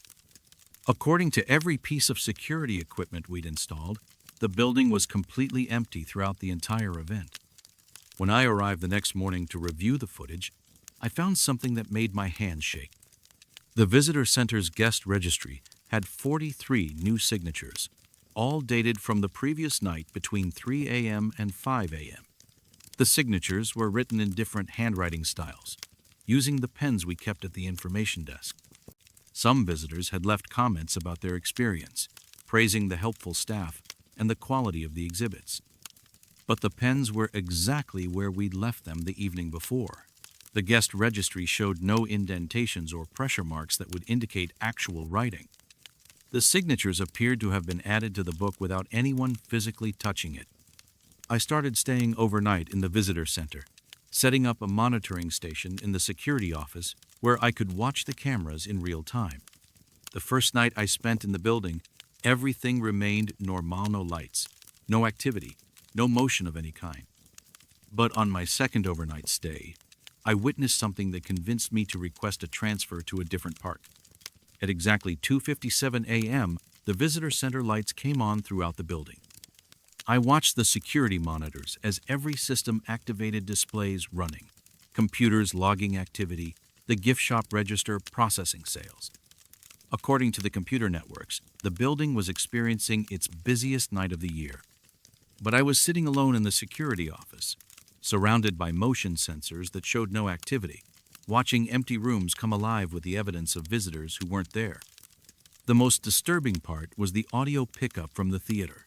Our security system records sound as well as video, and I could hear the orientation film playing to what seemed like a capacity audience. But mixed with the narration about desert geology and wildlife conservation, I could hear other soundspeople talking quietly, children asking questions, the shuffle of feet and rustle of clothing that comes with a crowd of visitors. Yet every camera showed empty seats. I stayed in the building until sunrise, documenting everything I witnessed.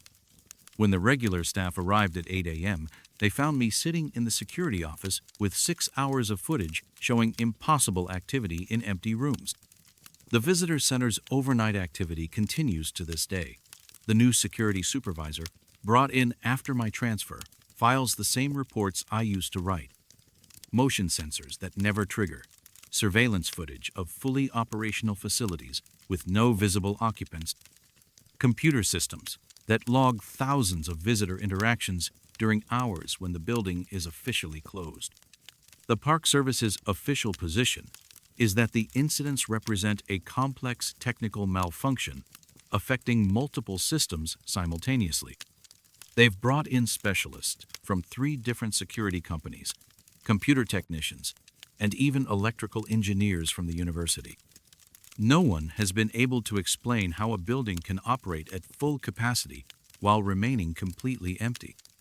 But I've heard from rangers at other parks that similar incidents are being reported across the national park system. Visitor centers that serve ghost customers, museums that provide guided tours to invisible groups, gift shops that process credit card transactions for merchandise that never leaves the shelves. Last month, a friend who works at Zion National Park sent me footage from their visitor center showing the same impossible overnight activity. The timestamp showed 3:21 a.m.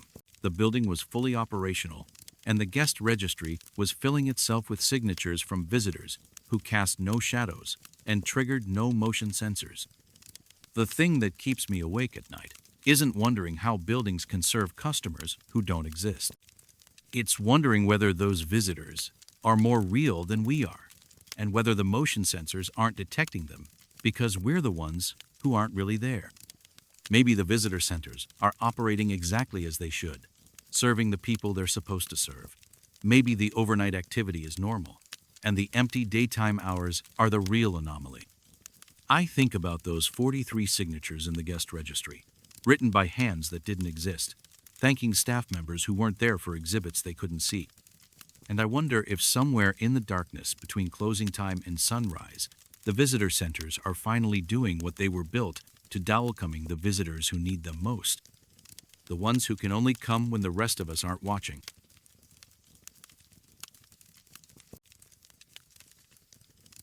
I'm Jake Morrison, and I've been a backcountry ranger at Denali National Park for 15 years. I know how to navigate 6 million acres of Alaskan wilderness using nothing but a compass and topographical map. That's why what happened in Clearwater Valley still doesn't make sense to me. Denali covers an area larger than New Hampshire, stretching across the heart of Alaska with Mount McKinley rising 20,310 feet above sea level. Most of the park is true wilderness, no roads, no facilities, no cell service, just endless tundra, glacial valleys, and mountains that can kill you in a dozen different ways. Clearwater Valley sits in the northern section, a remote drainage that sees maybe 20 visitors per year. The first compass report came from a geology professor named Dr. Sarah Chen in July of 2023. She'd been conducting permafrost research in Clearwater Valley when her navigation equipment started malfunctioning. The compass needle wouldn't hold steady, she told me over the satellite phone. It kept spinning like it was searching for magnetic north, but it couldn't find it. Then it just stopped and pointed straight down at my feet. I've heard similar complaints before. Alaska's magnetic field can be unstable, especially in areas with high mineral content. Compasses sometimes behave strangely near certain rock formations or metal deposits. Dr. Chen, were you near any geological features that might affect magnetic readings? Exposed metal ore, electrical equipment, anything like that? No, nothing. Just open tundra. But Jake, there's something else. When the compass started pointing at me, I had this overwhelming urge to start digging. Right there, where I was standing. It took all my willpower to pack up and leave the area. I made a note to investigate when I had time. Clearwater Valley was a 3-day hike from the nearest road, not the kind of trip you make without good reason. But over the next 6 weeks, I received 4 more reports of compass malfunctions in the same area. Always the same pattern needle spinning wildly, then settling to point directly at the user's location, followed by an intense compulsion to dig into the ground. By September, I decided to make the trip myself. I started the hike on a Thursday morning, carrying standard backcountry gear, plus 3 different compasses, and a GPS unit. The weather was clear and cold, typical for early fall in interior Alaska. The first 2 days of hiking were routine following game trails through spruce forests, crossing streams on fallen logs, navigating by landmarks I'd used for over a decade. Clearwater Valley opened up on the 3rd day, a broad drainage maybe 5 miles long and 2 miles wide. The valley floor was covered in tundra, vegetation-low shrubs, mosses, and grasses that turned brilliant colors in the fall. A clear stream ran down the center, giving the valley its name. I was about a mile into the valley when my primary compass started acting strange. The needle, which had been pointing steadily north all morning, began to waver. Small movements at first, then larger swings, as if it couldn't decide which direction was correct. I stopped walking and held the compass level, waiting for it to settle. Instead of stabilizing, the needle started spinning faster. Complete rotations, clockwise and counterclockwise, like it was searching for something it couldn't find. I tapped the compass face, thinking the mechanism might be stuck, but the spinning continued. Then it stopped, pointing directly at my chest. I held the compass at arm's length and turned in a complete circle. No matter which direction I faced, the needle pointed straight at me. I checked my other 2 compasses and found them behaving identically, needles spinning wildly before settling to point at my exact location. The GPS unit was working normally, showing my coordinates and elevation with standard accuracy. But every magnetic compass I carried insisted that magnetic north was wherever I happened to be standing. That's when I felt the urge Dr. Chen had described. It started as curiosity about what might be beneath my feet. The ground looked unremarkable, typical tundra vegetation over permafrost, but I found myself wondering what lay underneath. The curiosity grew stronger, becoming a genuine desire to investigate, to dig, to excavate whatever was calling to me from below the frozen surface. I forced myself to continue hiking, but the compulsion followed me. Every step deeper into the valley made the urge stronger. My hands kept reaching for the small folding shovel I carried for emergency purposes. I found myself scanning the ground for the best place to start digging, even though I had no logical reason to want to disturb the permafrost. At the 2-mile mark, I had to stop walking. The compulsion had become overwhelming. Every fiber of my being was focused on the need to dig straight down from where I stood. The permafrost was only 18 inches deep in this area. I could break through it with the right tools, excavate down into the unfrozen soil below. Something was waiting there, something important. I pulled out my satellite phone and called the ranger station, needing to hear another human voice to break the mental cycle. Base, this is Morrison. I'm in Clearwater Valley investigating the compass reports. Can confirm the equipment malfunctions. All 3 of my compasses are pointing directly at my location. Jake, are you experiencing any other symptoms? Disorientation, nausea, anything like that? I almost lied, almost said I was fine and everything was under control. But the urge to dig was so strong I could barely concentrate on the conversation. I'm having thoughts about excavating the ground where I'm standing. Persistent thoughts. It's hard to focus on anything else. Get out of there. Now. Don't spend another night in that valley. Roger, I'm heading back. But when I tried to leave, I discovered I couldn't. Not physically, there was nothing restraining me. No external force preventing movement. But every step away from my current position felt wrong, like I was abandoning something crucial. The farther I walked from the spot where the compasses had first pointed at me, the stronger the compulsion became to return and start digging. I made it perhaps 200 yards before the urge overwhelmed my ability to think rationally. I dropped my pack and pulled out the folding shovel, walking back to the exact coordinates where the compasses had malfunctioned. The permafrost was harder than I'd expected, but I managed to break through after 20 minutes of work. Beneath the frozen layer, the soil was dark and soft, easy to excavate. I dug steadily, creating a hole about 3 feet wide and 4 feet deep. That's when I found the first piece of equipment. A compass, old and tarnished, buried in the unfrozen soil. The needle was pointing straight up toward the surface, toward where I was standing. I brushed the dirt away and examined it more closely. The manufacturer's mark was barely visible, but I could make out a date, 1957. I kept digging and found more items. Another compass from 1964, a GPS unit that looked like it was from the early days of civilian GPS technology, a hand-drawn map with coordinates that matched Clearwater Valley, dated 1939. All navigation equipment, all buried in the permafrost by people who had stood in this exact spot and felt the same compulsion I was experiencing. At 6 feet deep, I found something that made me stop digging immediately. A park ranger badge, tarnished but readable. The name engraved on it was Thomas Walsh. I knew that name from the historical records. Ranger Walsh had disappeared in Clearwater Valley in 1986. His body was never found, and the case was classified as a wilderness accident. Beneath the badge, the soil was different, darker, more organic. I didn't want to dig any deeper. I climbed out of the hole and looked around the valley with new understanding. The landscape suddenly seemed wrong, too neat, too organized. The vegetation patterns were too regular. The stream flowed too straight. The surrounding mountains formed too perfect a circle around the valley floor. Clearwater Valley wasn't a natural drainage. It was something else, something that had been collecting navigation equipment and the people who carried it for over 80 years. I packed my gear as quickly as possible and started hiking toward the valley entrance. But with every step, the compulsion to return grew stronger. The urge to dig deeper into that hole, to find out what was buried beneath Thomas Walsh's badge, to join whatever collection was waiting in the frozen ground.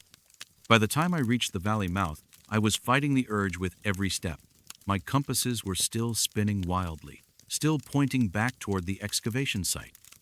The GPS showed I was moving in the right direction, but every magnetic instrument I carried insisted I was going the wrong way. I made it out of Clearwater Valley, but barely. The compulsion followed me for almost 10 miles before finally fading enough that I could think clearly. When I filed my report, I recommended that Clearwater Valley be designated as a hazardous area and closed to public access. The recommendation was approved, and warning signs were posted at all the approaches to the valley. But I know the signs won't stop everyone. Some hikers ignore warnings. Some researchers think they can handle whatever danger the signs are meant to prevent. And when they reach that spot in the valley where compasses start spinning and pointing at your feet, they'll feel the same compulsion I felt. The urge to dig, to excavate, to find out what's buried beneath the permafrost, in that too-perfect valley surrounded by mountains that form too neat a circle. I've never returned to Clearwater Valley, but I still have the compass I found buried there. Sometimes I take it out and watch the needles spin before settling to point directly at me, no matter where I am. The compulsion is weaker now, manageable, but it's still there. The urge to dig wherever I'm standing, to excavate down through whatever foundation supports the ground beneath my feet, to join the collection of navigation equipment and the people who carried it, all waiting patiently in the darkness below the frozen surface. Last month, a wilderness photographer named David Kim went missing in the northern section of the park.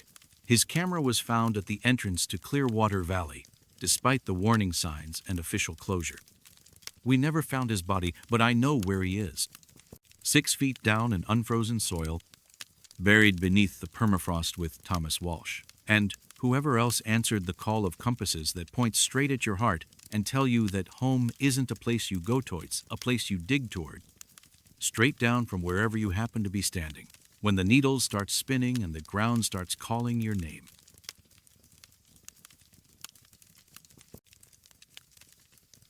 I'm Amy Chen, and I've been an interpretive naturalist at Crater Lake National Park for 10 years. I give educational talks about the lake's formation, lead nature walks, and answer thousands of questions from visitors about Oregon's deepest lake. In all that time, I've never seen water reflect anything other than what was directly above it until the summer of 2024. Crater Lake sits in the collapsed caldera of Mount Mazama, formed nearly 8,000 years ago during a massive volcanic eruption. The lake is almost 2,000 feet deep, filled entirely by snowmelt and rainfall with no inlets or outlets. It's one of the purest bodies of water in the world, so clear you can see objects over 100 feet below the surface on calm days. The first unusual reflection was reported by a photographer named Michael Torres in early June. He'd been taking sunrise photos from the rim when he noticed something strange in his images. The lake was reflecting storm clouds, he told me, showing me the digital photos on his camera. But look at the sky in the same shots. Completely clear, no clouds anywhere. I examined the images carefully. The sky above the lake was crystal clear, typical early morning blue with perfect visibility. But the lake's surface showed dark storm clouds, heavy and threatening, as if a different sky was being reflected from somewhere else. Mr. Torres, are you certain you didn't take these photos at different times? Maybe the weather changed between shots? I took them 3 seconds apart, using continuous shooting mode. The timestamp shows the exact times. The sky never changed, but the reflection did. I filed the report as an optical illusion, probably caused by unusual atmospheric conditions. Crater Lake sits at over 6,000 feet elevation, where air pressure and humidity can create strange visual effects. But over the next 2 months, I received 7 more reports of unusual reflections. Always the same basic pattern, the lake surface showing weather conditions that didn't match what was actually happening in the sky above. A family from Portland reported seeing snow falling upward in the reflection while standing under bright sunshine.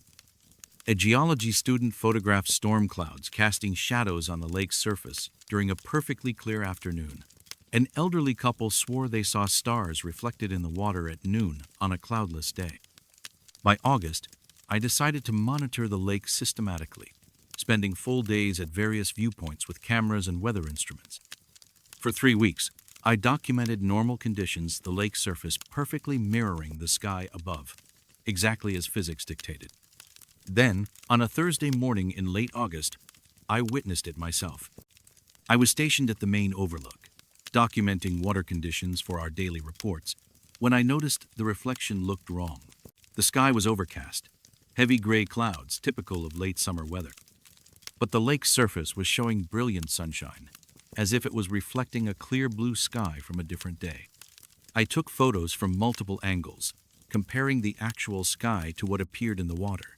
The discrepancy was obvious and impossible to explain. Above the lake, solid cloud cover with no breaks. In the lake, bright sunshine with scattered white clouds that cast definite shadows on the water's surface. I called our meteorologist, Dr. Sarah Kim, who drove up from the research station to verify my observations. "Amy, this doesn't make meteorological sense," she said, studying the lake through binoculars. "Reflections don't work that way. Water can only reflect what's actually above it. Then what are we looking at?" She adjusted her binoculars and was quiet for several minutes. "I don't know, but I want to document this as thoroughly as possible." We spent the next 4 hours taking photographs, weather measurements, and detailed observations. Throughout that time, the reflection remained inconsistent with the actual sky. More disturbing was how the reflected weather seemed to follow its own timeline. The reflected clouds moved across the lake's surface in patterns that didn't match the real cloud movement above us. Dr. Kim arranged for a research dive team to examine the lake bottom during the next unusual reflection episode. Her theory was that something beneath the surface might be causing optical distortions, maybe changes in water temperature or unusual mineral deposits.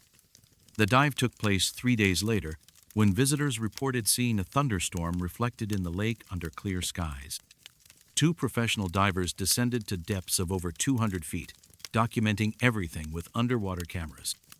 Their report found nothing unusual. Water temperature was normal for the depth and season.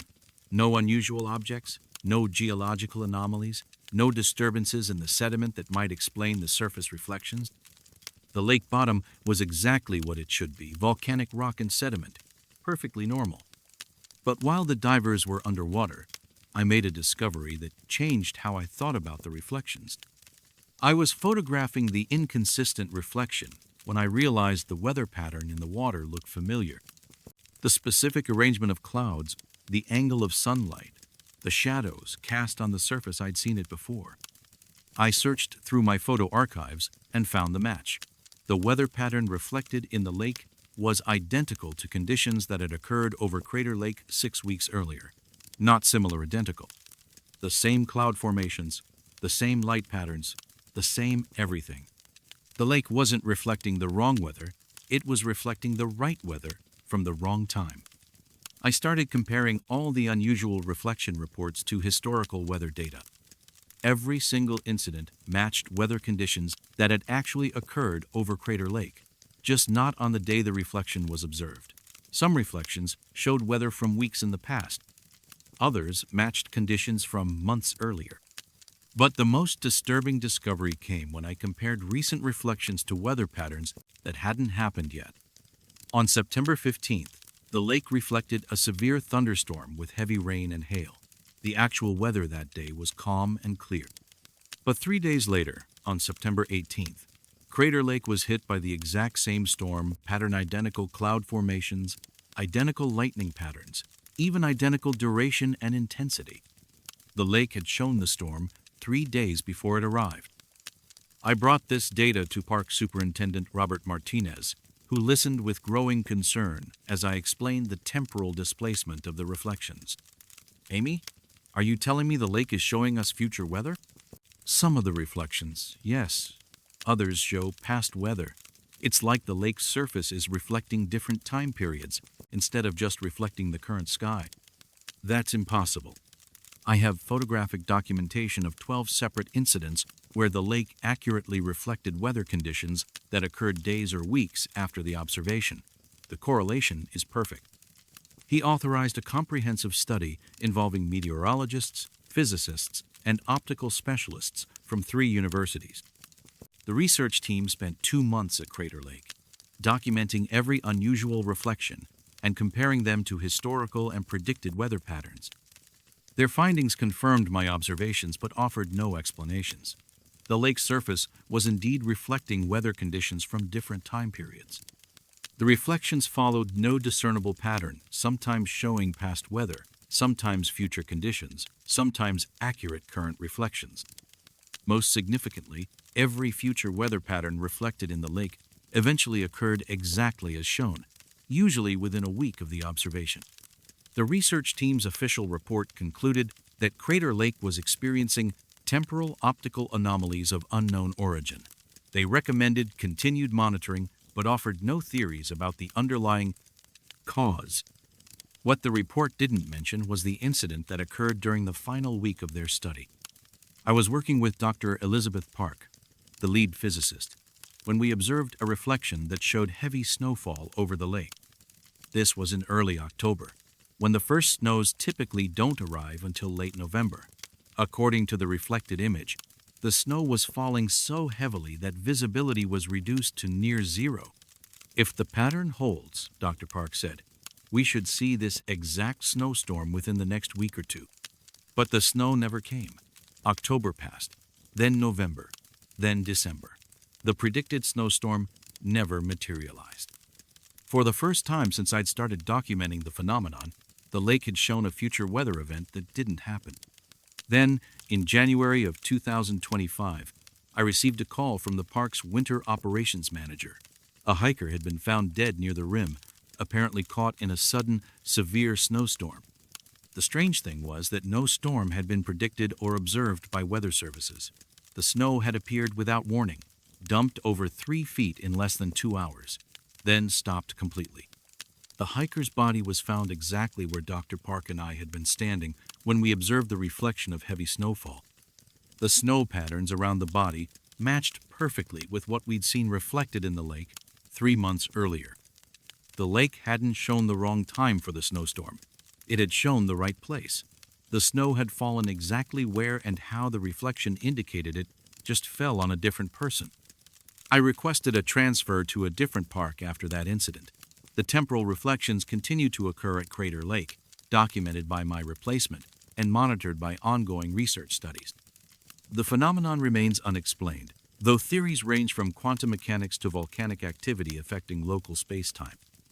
But I think about that hiker, caught in a snowstorm that fell exactly where the lake's reflection had shown it 3 months earlier.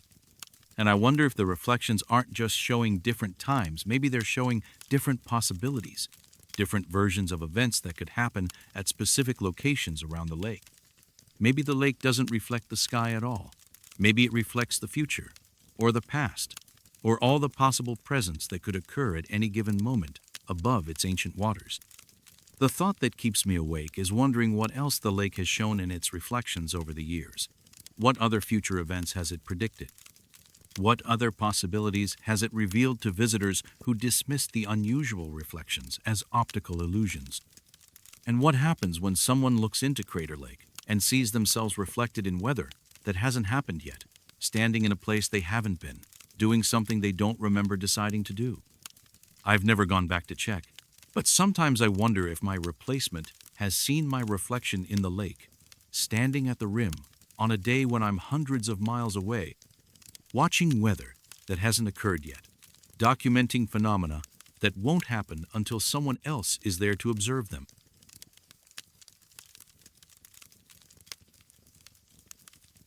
I'm Lisa Rodriguez, and I've been a backcountry ranger at Sequoia National Park for 14 years.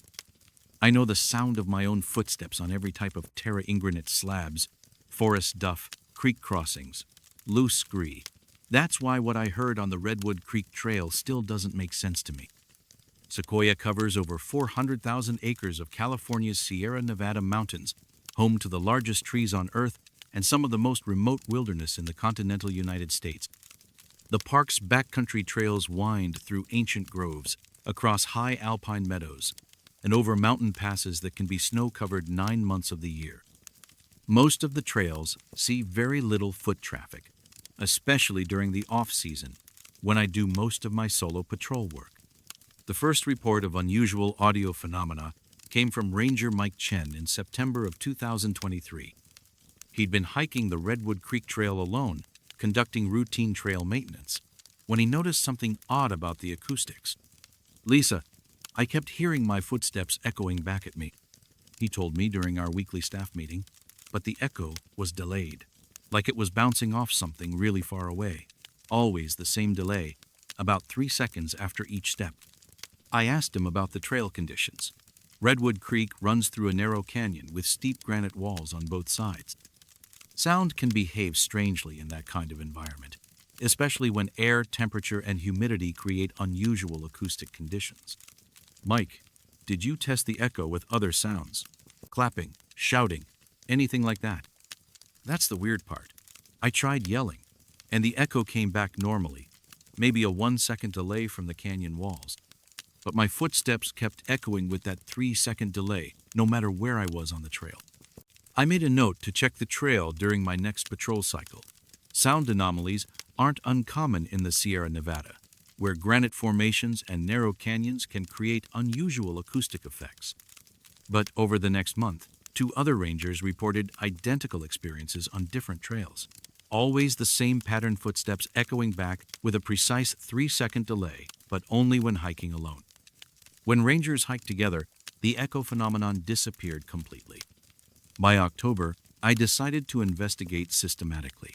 I chose the Redwood Creek Trail for my first test, carrying a digital recorder and a GPS unit to document any unusual acoustic behavior. The trail starts at the Redwood Creek parking area and follows the creek for 6 miles through old-growth forest before climbing toward the high country. It's a moderate hike, popular with backpackers heading to the backcountry camping areas, but quiet during weekdays in the fall. I started hiking at 8 a.m. on a Tuesday, with clear weather and no wind. For the first 2 miles, everything was normal, the regular sounds of boots on dirt, creek water running over rocks, birds calling from the canopy above. My footsteps sounded exactly as they should. At mile marker 3, I heard it. Each step I took was followed, exactly 3 seconds later, by the sound of an identical footstep. Not an echo bouncing off canyon walls, but a precise duplication of the original sound. The delay was so consistent I could count I-tone 1001, 1002, 1003, then the echo of my previous step. I stopped walking to test the phenomenon. The delayed footsteps stopped as well, with no additional echoes or trailing sounds. When I resumed hiking, the 3-second delay pattern resumed immediately. I pulled out my digital recorder and documented the experience, narrating what I was hearing while capturing the audio. When I played back the recording later, the delayed footsteps were clearly audible, with the same precise timing I'd experienced in real time. Over the next 2 hours, I conducted various tests. The echo only occurred while I was actually walking. It matched perfectly with my pace. When I walked faster, the delayed footsteps came faster. When I slowed down, the echo slowed down accordingly, but it always maintained that exact 3-second delay. Most disturbing was how accurate the echo was. It wasn't just any footstep sound, it was specifically my footstep on that particular terrain with that specific boot tread pattern. When I crossed areas with different ground conditions, the delayed echo changed to match the new surface exactly. At mile marker 5, I stopped for lunch and called Ranger Chen on my radio. "Mike, I'm experiencing the footstep echo on Redwood Creek Trail. Can you confirm if you're hiking anywhere in this area today?" "Negative, Lisa. I'm working the Grant Grove section, about 20 miles from your position." "Why?" "I wanted to rule out the possibility that I'm hearing another hiker on a parallel trail or switchback." "Are you getting the 3-second delay?" "Exactly 3 seconds. It's like someone is walking behind me, matching my pace perfectly, but staying exactly 3 seconds back." I finished lunch and continued hiking, but the phenomenon had started affecting me psychologically. Even though I knew logically that I was alone on the trail, the consistent sound of footsteps behind me triggered an instinctive awareness of being followed. I found myself looking over my shoulder, even though I could see the empty trail behind me. At mile marker 6, something changed. I was climbing a particularly steep section when I realized the delayed footsteps were no longer coming from behind me. The sound was coming from ahead, up the trail, as if someone was walking 3 seconds ahead of my position. I stopped immediately and listened carefully. Silence. No footsteps, no movement, no other hikers visible on the trail ahead. But when I resumed walking, the 3-second delayed footsteps resumed as well, clearly originating from somewhere up the trail. This shift changed everything. Instead of hearing an echo of steps I'd already taken, I was hearing steps that matched my pace but came from a location I hadn't reached yet. It was as if something was walking my exact route, at my exact pace, staying precisely 3 seconds ahead of my current position. I spent the rest of the hike trying to understand what I was experiencing. The delayed footsteps continued until I reached the parking area, where they stopped abruptly as soon as I stepped off the trail onto the asphalt. When I reviewed my audio recordings that evening, I made a discovery that kept me awake most of the night. The timestamp data showed that the delayed footsteps weren't just 3 seconds behind my steps, sometimes they were 3 seconds ahead. The digital recorder had captured footstep sounds before I'd actually taken the corresponding steps. I brought this data to Park Superintendent Karen Martinez, who authorized a comprehensive acoustic study of the affected trails. A team from UC Davis came in with professional audio equipment to analyze the phenomenon scientifically. Their findings confirmed what the rangers had been reporting. Multiple trails in Sequoia exhibited delayed footstep echoes with precise 3-second timing, but only for solo hikers. The audio equipment recorded the same phenomenon we'd been experiencing, including instances where delayed footsteps were captured before the original steps were taken. The research team's explanation was acoustic anomaly caused by unusual rock formations and atmospheric conditions. They theorized that sound waves were somehow being delayed and redirected by the Granite Canyon walls, creating the perception of delayed footsteps. But their theory didn't explain why the phenomenon only occurred when hiking alone, or why the delayed footsteps sometimes preceded the original steps. After the study was completed, I returned to the Redwood Creek Trail one more time, determined to understand what was really happening. This time, I hiked with Ranger Jennifer Park to test whether the presence of another person would eliminate the phenomenon. The 3-second delayed footsteps didn't occur during our joint hike. Everything sounded normal 2 sets of footsteps, normal conversation, typical trail acoustics. No delayed echoes, no unusual audio behavior of any kind. But the next week, when I hiked the same trail alone, the delayed footsteps returned immediately, and this time I paid attention to something I'd missed before. The delayed footsteps weren't just matching my pace and location, they were matching my intended pace and location. When I decided to speed up, the delayed footsteps would accelerate 3 seconds before I actually changed my pace. When I planned to stop for a rest, the delayed footsteps would stop 3 seconds before I actually stopped walking. It wasn't an echo of my movement. It was a prediction of my movement. Something was walking the trail ahead of me, matching not just my current pace, but my future pace, staying exactly 3 seconds ahead of my intended path. And somehow, the sound of its footsteps was reaching me before I took the steps it was predicting. I've stopped hiking the affected trails alone. The delayed footstep phenomenon continues to be reported by other rangers, but I've requested assignment to areas where the acoustic anomalies don't occur. The scientific study is considered closed, with the official explanation being unusual sound reflection caused by granite formations. But I think about those footsteps that came before I decided to take them, and I wonder what was walking ahead of me on those trails. Not behind me, where an echo should come from, but ahead of me, where it could see what I was planning to do before I did it. The thought that keeps me awake is wondering if the 3-second delay is fixed, or if it's getting shorter. If something is walking ahead of me on those trails, learning my patterns and predicting my movements, how long before the delay disappears completely? How long before I catch up to whatever has been walking 3 seconds ahead of me, matching my pace and following my intended route, waiting at the end of every trail for the moment when the echo and the original footstep finally occur at exactly the same time? Last month, a day hiker named Robert Kim went missing on the Redwood Creek Trail. He was an experienced hiker, well prepared, hiking alone on a clear day. His car was found at the trailhead, but there was no trace of him on the trail. Search and rescue found his footprints for the first 3 miles, then nothing. The tracks just stopped, as if he'd stepped off the trail and vanished. But at the exact spot where his footprints ended, they found something that made the search team radio for additional support. A second set of footprints, identical to Kim's boot pattern, continued up the trail for another half-mile before disappearing into the granite slabs, where tracking becomes impossible.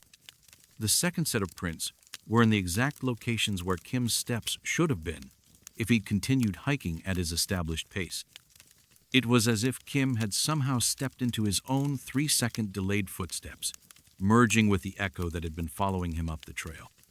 Or maybe the thing that had been walking ahead of him had finally stopped waiting, and they'd met somewhere between the echo and the original sound, in a place where 3 seconds of delay had collapsed into a single moment of convergence.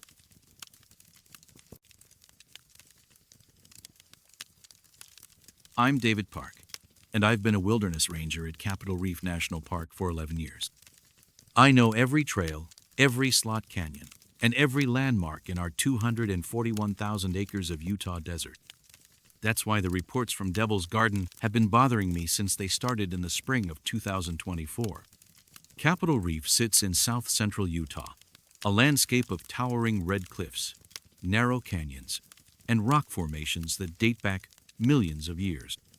Devil's Garden is a remote area in the northern section of the park, accessible only by a rough four-wheel drive road and a 2-mile hike through challenging terrain.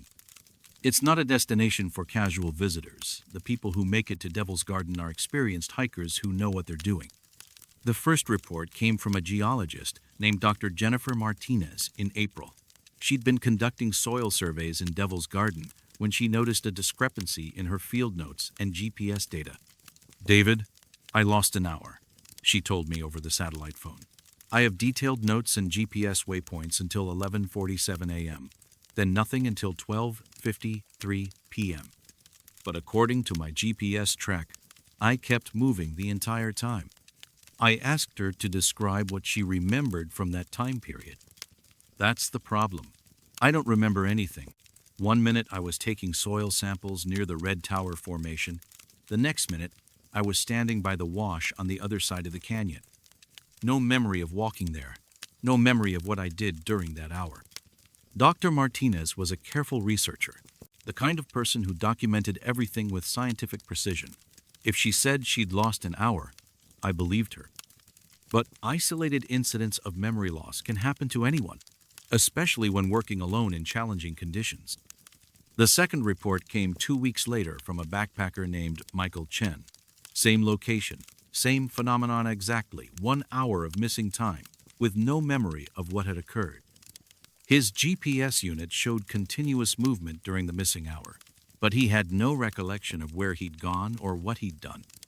By June, I'd received 5 separate reports of memory loss in Devil's Garden.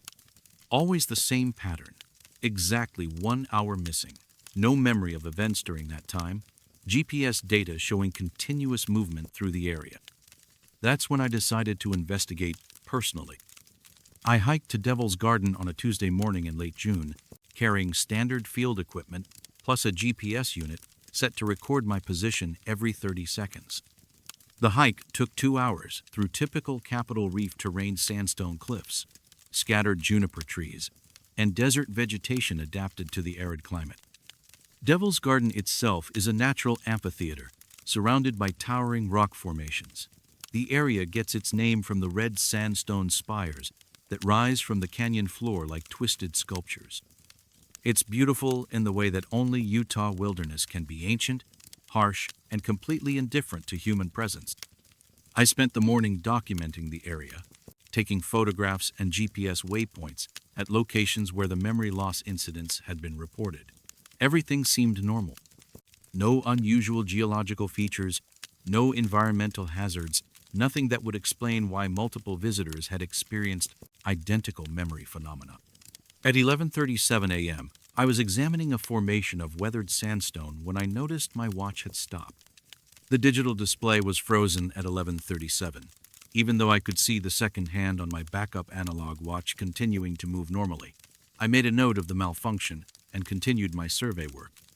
The next thing I remember was standing in a completely different part of Devil's Garden at 12:42 p.m.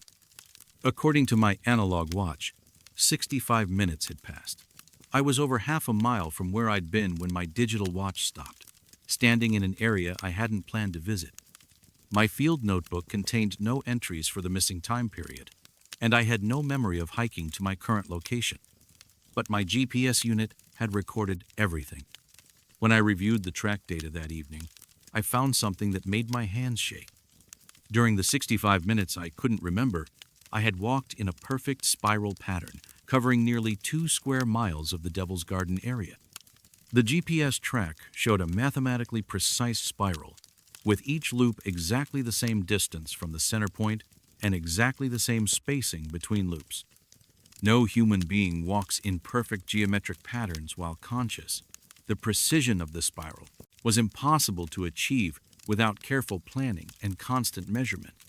But I had no memory of creating it, and no conscious intention to walk in that pattern. I brought the GPS data to Park Superintendent Lisa Thompson, who studied the track with growing concern.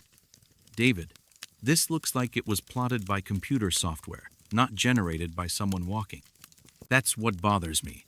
I have no memory of the hour when this track was recorded, but the GPS shows I never stopped moving. What's your theory?" "I don't have one. 5 different visitors have reported identical memory loss in the same location, and now I've experienced it myself. Something is happening in Devil's Garden that affects consciousness and movement in ways I can't explain." She authorized a comprehensive investigation involving neurologists and GPS specialists from the University of Utah. The research team spent 2 weeks at Devil's Garden, using multiple GPS units and EEG equipment to monitor brain activity during visits to the area. Their findings were disturbing and inconclusive. 7 of the 12 research subjects experienced memory loss episodes ranging from 45 minutes to 75 minutes. In every case, GPS data showed the subjects had continued moving during the memory gap, creating geometric patterns of impossible precision. The EEG readings during these episodes showed normal brain activity subjects weren't unconscious or in any kind of altered state that medical science could identify. Their brains were functioning normally, but they weren't forming memories of their actions. Most disturbing were the geometric patterns themselves. Each subject had walked at different pattern spirals, triangles, hexagons, figure eights, but all were mathematically perfect. The GPS tracks looked like they'd been created by surveying equipment, not by human footsteps. Dr. Sarah Kim, the lead neurologist, had no explanation for the phenomenon. "The subjects' brains are functioning normally during these episodes," she told me. "They're conscious, they're processing sensory information, they're coordinating complex physical movements. But somehow, they're not forming declarative memories of what they're doing. Then, what's controlling their movement? That's the question we can't answer. Something is directing their walking patterns with mathematical precision, but it's not coming from their conscious minds." The research team's official report recommended closing Devil's Garden to public access pending further investigation. The area was temporarily closed in August, with signs posted citing ongoing geological hazard assessment. But I continued to monitor the situation by reviewing GPS data from researchers who'd been granted access to the closed area. The memory loss phenomenon continued, with each incident producing more geometric walking patterns of impossible precision. In September, I made an unauthorized return to Devil's Garden, determined to understand what was happening during the memory loss episodes. This time, I carried a voice recorder set to continuous recording, hoping it might capture something that would help explain the experience. I entered the area at 10:15 a.m.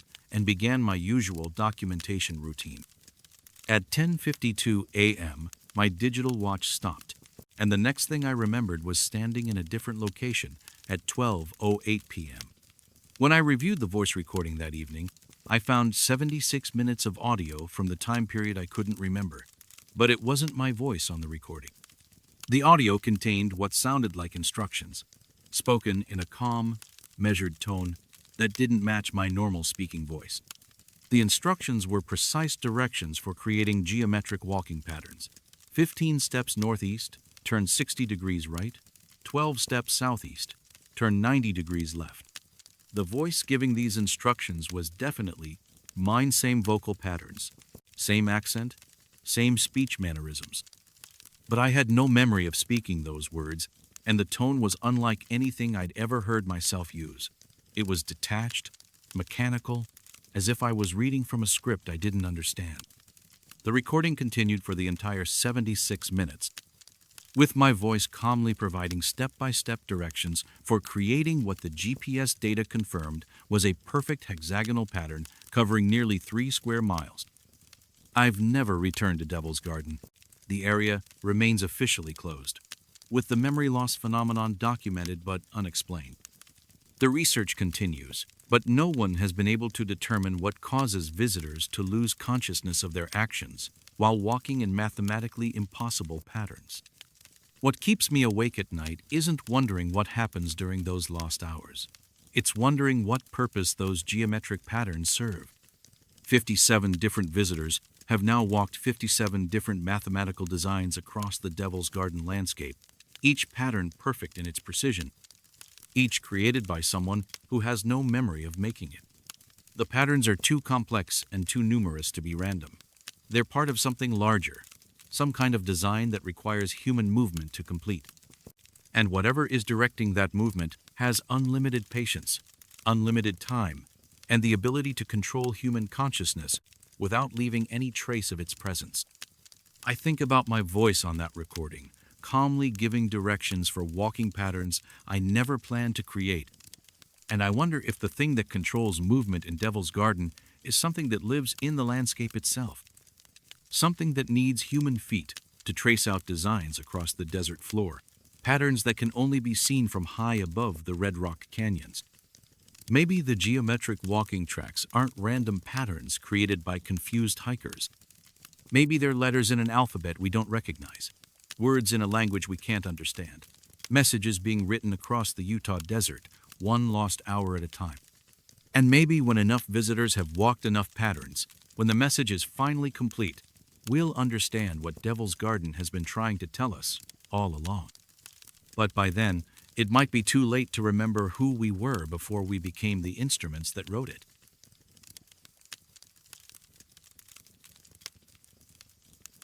I'm Rebecca Torres, and I've been the primary communications coordinator at Grand Canyon National Park for 13 years. I monitor emergency frequencies, coordinate search and rescue operations, and maintain radio contact with rangers across our 1.2 million acres of Arizona wilderness. In all that time, I've never received the same distress call for 6 consecutive years. The Grand Canyon is one of the most challenging search and rescue environments in the world. The canyon system extends for 277 river miles, with depths reaching over a mile below the rim. Radio signals bounce unpredictably off the layered rock formations, creating dead zones and phantom echoes that can confuse even experienced communicators.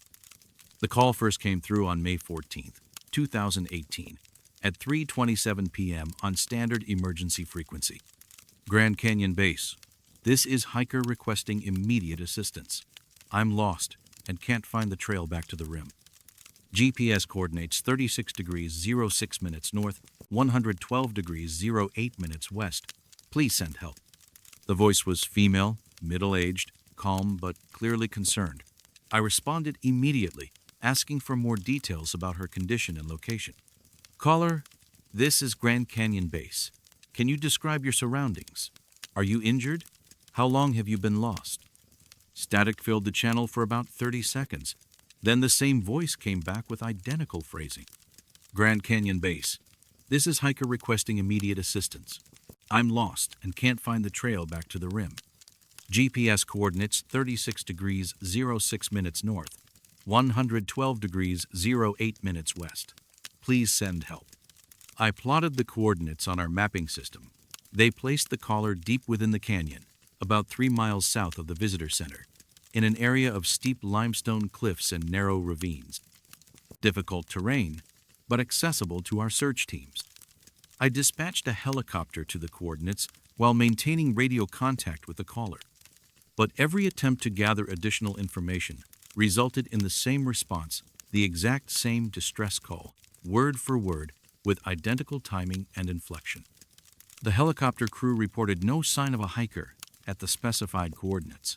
The location was a sheer cliff face, with no ledges, caves, or areas where someone could be stranded. Ground search teams rappelled into the area and found no evidence of human presence, no footprints, no equipment, no indication that anyone had ever been in that location. But the distress call continued to broadcast every 47 minutes. Over the next week, we launched 6 separate search operations, covering every possible interpretation of the coordinates and expanding the search area to account for GPS error. We found nothing. No missing hiker, no abandoned equipment, no trace of the woman whose voice we could hear clearly requesting assistance. The call never varied. Same voice, same words, same GPS coordinates, same 47-minute interval between transmissions. The signal strength remained constant, suggesting the caller was stationary and using equipment with a steady power source. After 2 weeks of unsuccessful searches, I started investigating the coordinates more carefully. The location was in the Redwall Limestone Formation, a cliff system that rises nearly 500 feet above the canyon floor.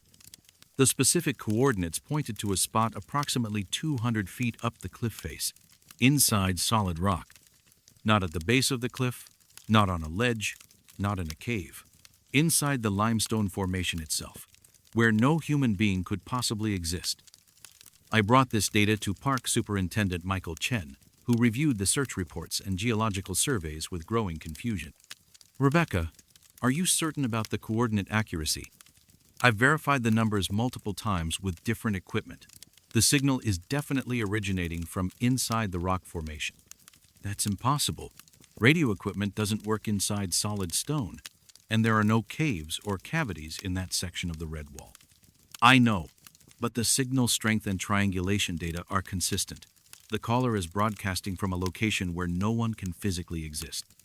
He authorized a geological survey of the area, hoping to find unknown cave systems or rock fractures that might explain the radio transmission.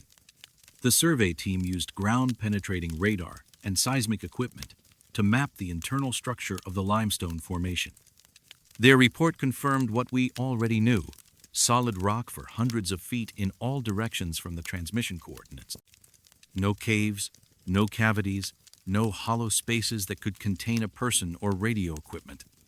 But the distress call continued every 47 minutes, day and night, with perfect consistency.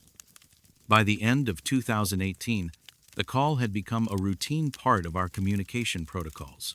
New staff members were briefed about the recurring transmission and instructed to monitor it but not respond.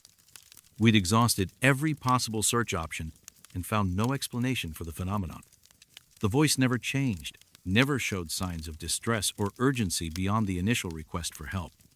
It was as if someone had recorded a single distress call and was playing it back every 47 minutes, but with signal characteristics that indicated a live transmission from an impossible location. In 2019, I started documenting the calls more systematically, recording every transmission and analyzing the audio for any variations or clues about the caller's identity. The voice remained identical in every detail: same background noise, same vocal patterns, same emotional tone. But in July of 2019, something changed. The transmission that came through at 2:14 p.m. was slightly different. Instead of the standard distress call, the voice said, "Grand Canyon Base, this is hiker requesting immediate assistance. I'm lost and can't find the trail back to the rim. GPS coordinates 36 degrees 06 minutes north, 112 degrees 08 minutes west. It's getting dark. Please send help." The addition of "it's getting dark" was the first variation we'd heard in over a year. I immediately dispatched a helicopter to the coordinates, hoping that whatever had changed might make the caller visible or accessible. The search results were identical to all previous attempts. No sign of a hiker, no evidence of human presence, coordinates pointing to solid rock. But the slight change in the message suggested that the caller was experiencing the passage of time, even if we couldn't locate her. Over the next 3 years, the message continued to evolve slowly, always the same core distress call, but with small additions that suggested an ongoing experience. "It's getting cold. I can't find any water. I think I hear voices. Someone is calling my name." Each variation appeared only once. Then the transmission would return to the original message for weeks or months before changing again. But the coordinates never varied, and search teams never found anything at the impossible location inside the limestone cliff. In 2022, I received a variation that made me stop sleeping well. "Grand Canyon Base, this is hiker requesting immediate assistance. I'm lost and can't find the trail back to the rim. GPS coordinates 36 degrees 06 minutes north, 112 degrees 08 minutes west. I can see the rescue helicopters, but they can't see me. Please, keep looking. We'd launched helicopter searches dozens of times over the years, always focusing on the exact coordinates from which the signal originated. If the caller could see our aircraft, she had to be in that area, but inside solid rock where no human could survive. The implications were disturbing. Either someone had been trapped inside the limestone formation for 4 years, somehow surviving in an impossible location, or the distress calls were coming from something that wasn't entirely human. I started researching missing person reports from the time period when the calls began. In May of 2018, a hiker named Janet Walsh had disappeared in the Grand Canyon area. Her car was found at the South Rim parking area, but she was never located despite extensive searches. Walsh's physical description matched the voice on the distress call's middle-aged woman. Same vocal patterns, same regional accent. But she'd been missing for 6 years with no trace, and the coordinates from her last known GPS reading were over 20 miles from where the distress calls originated. The most recent variation in the transmission came 3 months ago. Grand Canyon Base. This is hiker requesting immediate assistance. I'm lost and can't find the trail back to the rim. GPS coordinates 36 degrees 06 minutes north, 112 degrees 08 minutes west. I think I know how to get out, but I need someone to meet me at the surface. Meet me at the surface, suggests the caller believes she's underground, which would be consistent with transmitting from inside the rock formation. But there are no underground spaces in the Redwall limestone at those coordinates, and no way for someone to survive inside solid stone for 6 years. I've requested transfer to a different park, but I continue to monitor the emergency frequency from my home. The distress call still broadcasts every 47 minutes, now with the variation about meeting at the surface. Signal strength remains constant. Coordinates never change. Triangulation always points to the same impossible location. The new communications coordinator, brought in after my transfer, files the same reports I used to write. Unknown caller, impossible coordinates, no evidence of human presence despite continuous distress transmissions. The phenomenon is officially classified as equipment malfunction of unknown origin. But sometimes, when I'm monitoring the frequency late at night, I hear something in the background of the transmission that wasn't there before. Faint sounds that might be digging, or scratching, or the slow movement of rock shifting against rock. As if something is working its way up through hundreds of feet of limestone, broadcasting for help every 47 minutes, getting closer to the surface with each passing year. I think about Janet Walsh, missing for 6 years, and I wonder if the distress calls aren't coming from inside the rock. Maybe they're coming from someone who's been buried in the rock, slowly working her way back to the world of the living. And I wonder what we'll find when she finally reaches the surface after 6 years of calling for help from an impossible location, asking us to meet her when she emerges from the stone that should have been her grave. The last variation I heard before my transfer was different from all the others. Grand Canyon Base. This is hiker requesting immediate assistance. I can see daylight now. GPS coordinates 36 degrees 06 minutes north, 112 degrees 08 minutes west. I'll be there soon. I don't know if anyone will be there to meet her when she arrives, but I know someone should be, because after 6 years of asking for help, Janet Walsh might finally be coming home.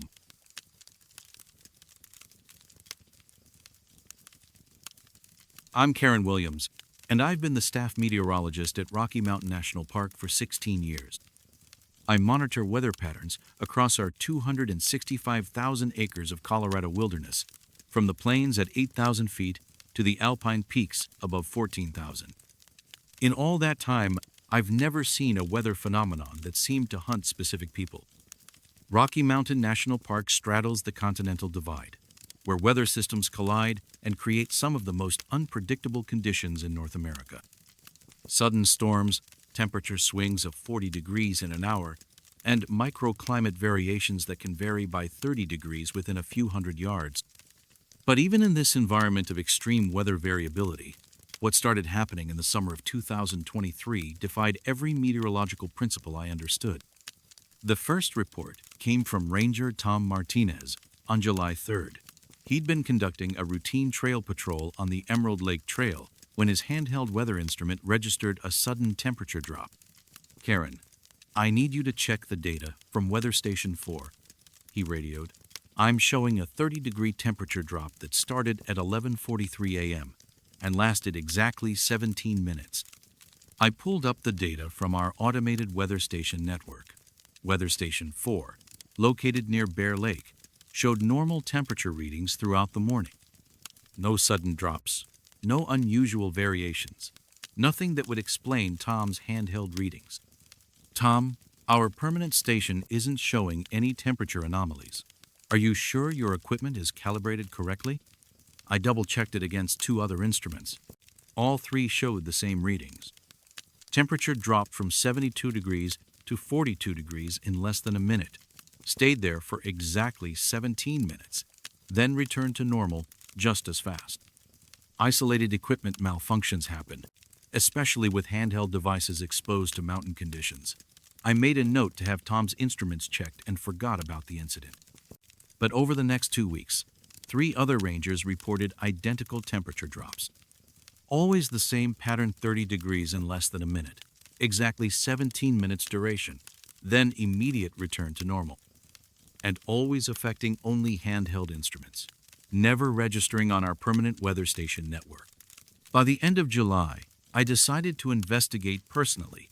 I equipped myself with multiple temperature sensors, data loggers, and a portable weather station capable of recording minute-by-minute variations. I started hiking the Emerald Lake Trail at 8 a.m. on a clear Tuesday morning. The weather was typical for summer, in the Rockies' warm sunshine, light winds, scattered afternoon thunderstorm potential. My instrument showed steady temperatures in the low 70s as I climbed toward the lake. At 10:57 a.m., everything changed. The temperature dropped 31 degrees in 40 seconds. My breath became visible in the suddenly frigid air, and frost began forming on the grass around my feet. All 6 of my temperature sensors recorded identical readings from 74 degrees to 43 degrees in less than a minute. But the strangest part was how localized the cold zone was. I could see the boundary clearly, marked by the sudden appearance of frost and fog. The cold area formed a rough circle about 50 feet in diameter, centered on my position. Outside that circle, hikers were walking in shorts and t-shirts. Inside the circle, the temperature was below freezing. I tried walking out of the cold zone, but it moved with me. No matter which direction I went, I remained in the center of the 50-foot circle of Arctic air. The boundary maintained perfect definition. I could reach my hand into 70-degree air while standing in conditions cold enough to cause hypothermia.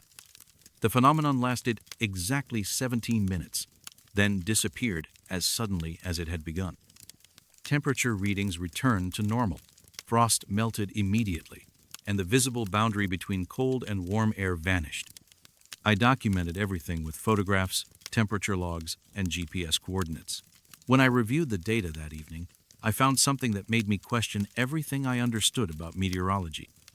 The cold zone hadn't moved randomly, it had followed my exact path with mathematical precision. Every time I changed direction, the temperature boundary adjusted to keep me in the center. When I stopped walking, the cold zone stopped moving. When I resumed hiking, it resumed tracking my movement. Weather doesn't work that way. Cold fronts don't follow individual people, and temperature variations don't maintain perfect circular boundaries while moving across varied terrain. I brought the data to Park Superintendent Robert Chen, who listened with growing concern as I explained the impossible behavior of the temperature anomaly.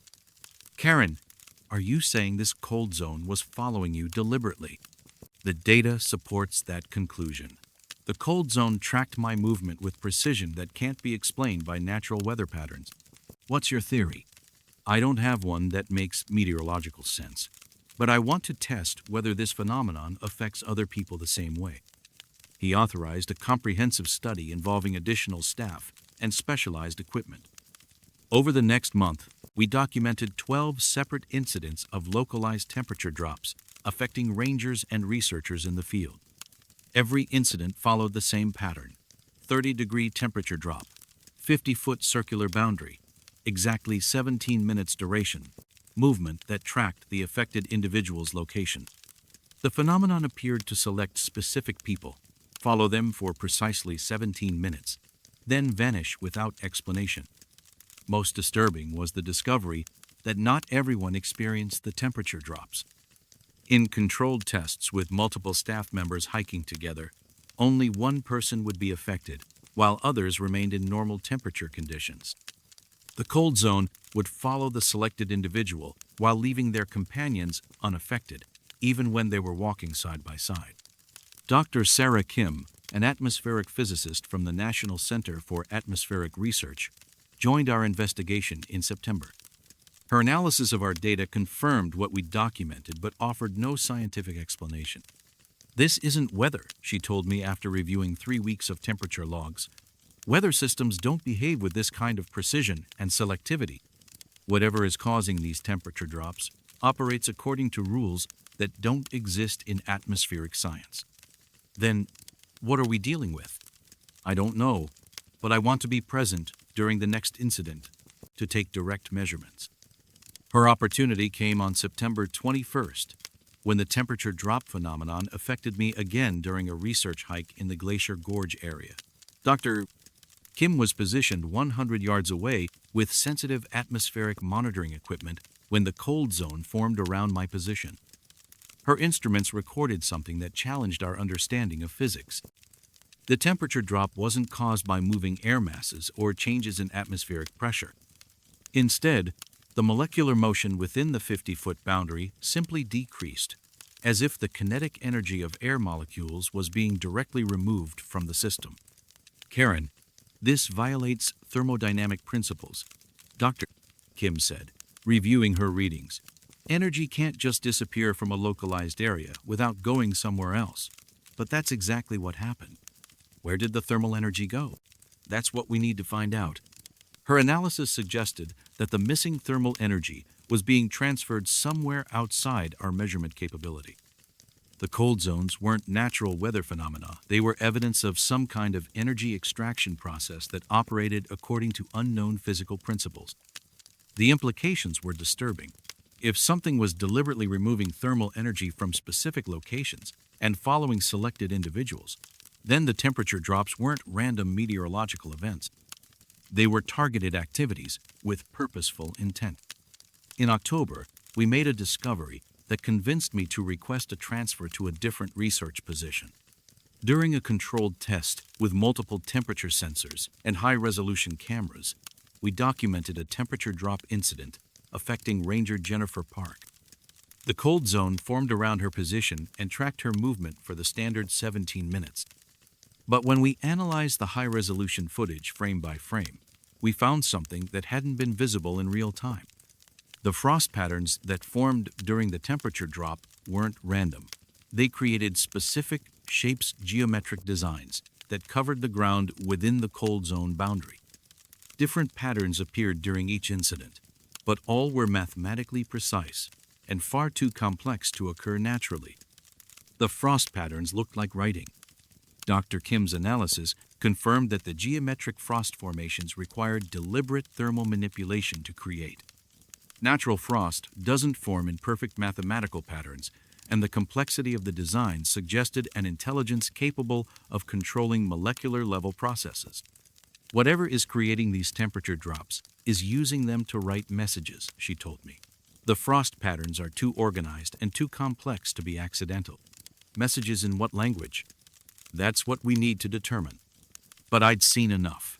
The temperature drops weren't weather phenomena. They were communication attempts by something that could manipulate thermal energy with precision impossible for human technology.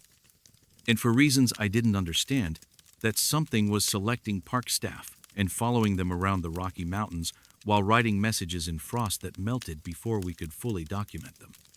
I transferred to a meteorological position in Florida, where weather behaves according to predictable scientific principles and temperature drops don't hunt specific individuals across the landscape. But I still monitor the Rocky Mountain weather data remotely. and the temperature drop incidents continue. The phenomenon has affected over 30 park employees and researchers, always following the same 17-minute pattern, always creating geometric frost formations that disappear before complete analysis.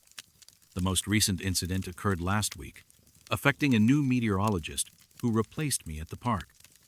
According to the incident report, the cold zone followed her for the standard 17 minutes, but this time the frost patterns were different.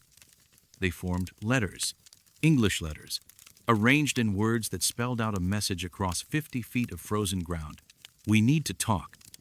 I don't know what wants to communicate with Rocky Mountain National Park staff using controlled temperature manipulation and frost message systems.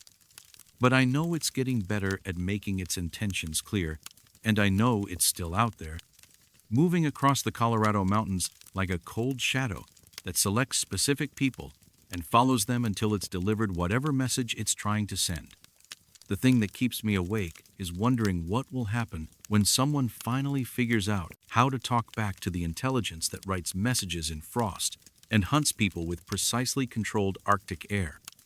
Because after 2 years of 17-minute conversations written in geometric ice patterns, it's probably getting impatient for a response.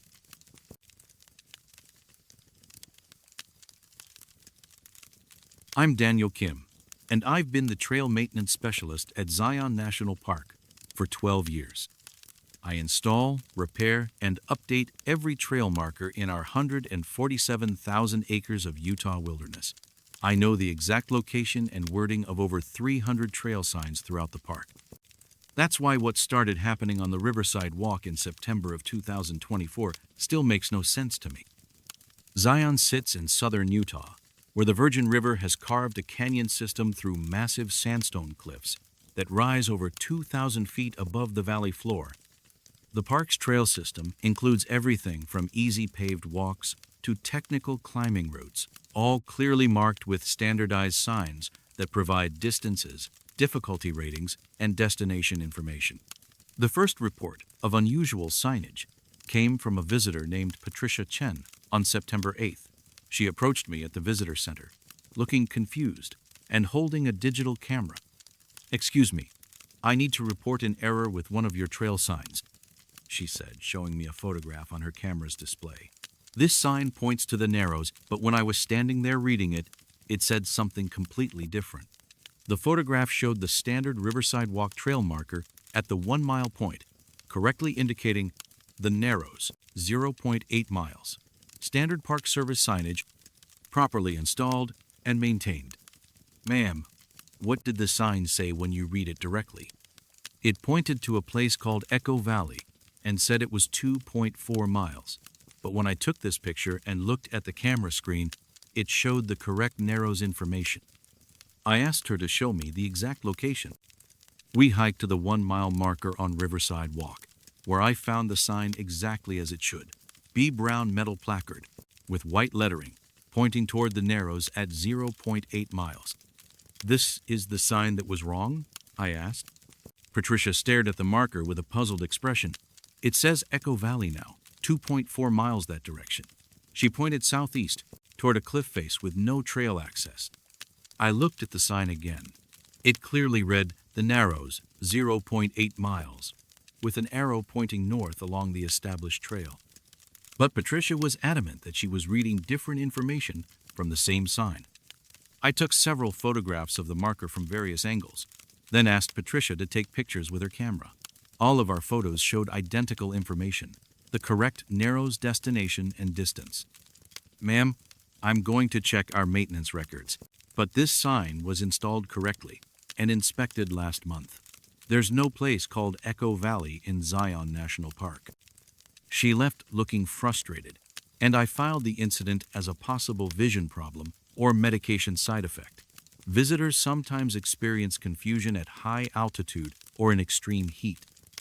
But over the next 2 weeks, I received 4 more reports of trail signs displaying incorrect information that was only visible when reading the signs directly. Photographs always showed the correct signage, but multiple visitors insisted they were seeing different destinations and distances when looking at the markers with their own eyes. The reports came from different areas of the park, and involved different signs, but they followed a consistent pattern. Direct observation showed destinations that didn't exist on park maps, while photographs always captured the original, correct information. By the end of September, I decided to investigate systematically. I created a checklist of 23 trail markers throughout the park and planned to photograph and visually inspect each one, comparing the results to our maintenance database. I started with the Riverside Walk markers, since that's where most of the reports originated. The first 3 signs appeared normal. Both visual inspection and photographs showed correct information matching our records. At the 4th marker, I experienced the phenomenon myself. Looking directly at the sign, I read, Hidden Springs Canyon 1.7 miles, with an arrow pointing toward terrain that consisted entirely of vertical cliff faces. I blinked and read it again. Same information, Hidden Springs Canyon, which didn't exist on any park map. I immediately took a photograph of the sign. The camera's display screen showed the correct information. Weeping Rock, 0.4 miles, pointing toward the established trail. I stared at the physical sign again. It still read Hidden Springs Canyon, 1.7 miles. This continued for 10 minutes. Every time I looked directly at the sign, I saw the incorrect destination. Every time I photographed it or looked at the camera display, I saw the correct park information. I checked my maintenance records.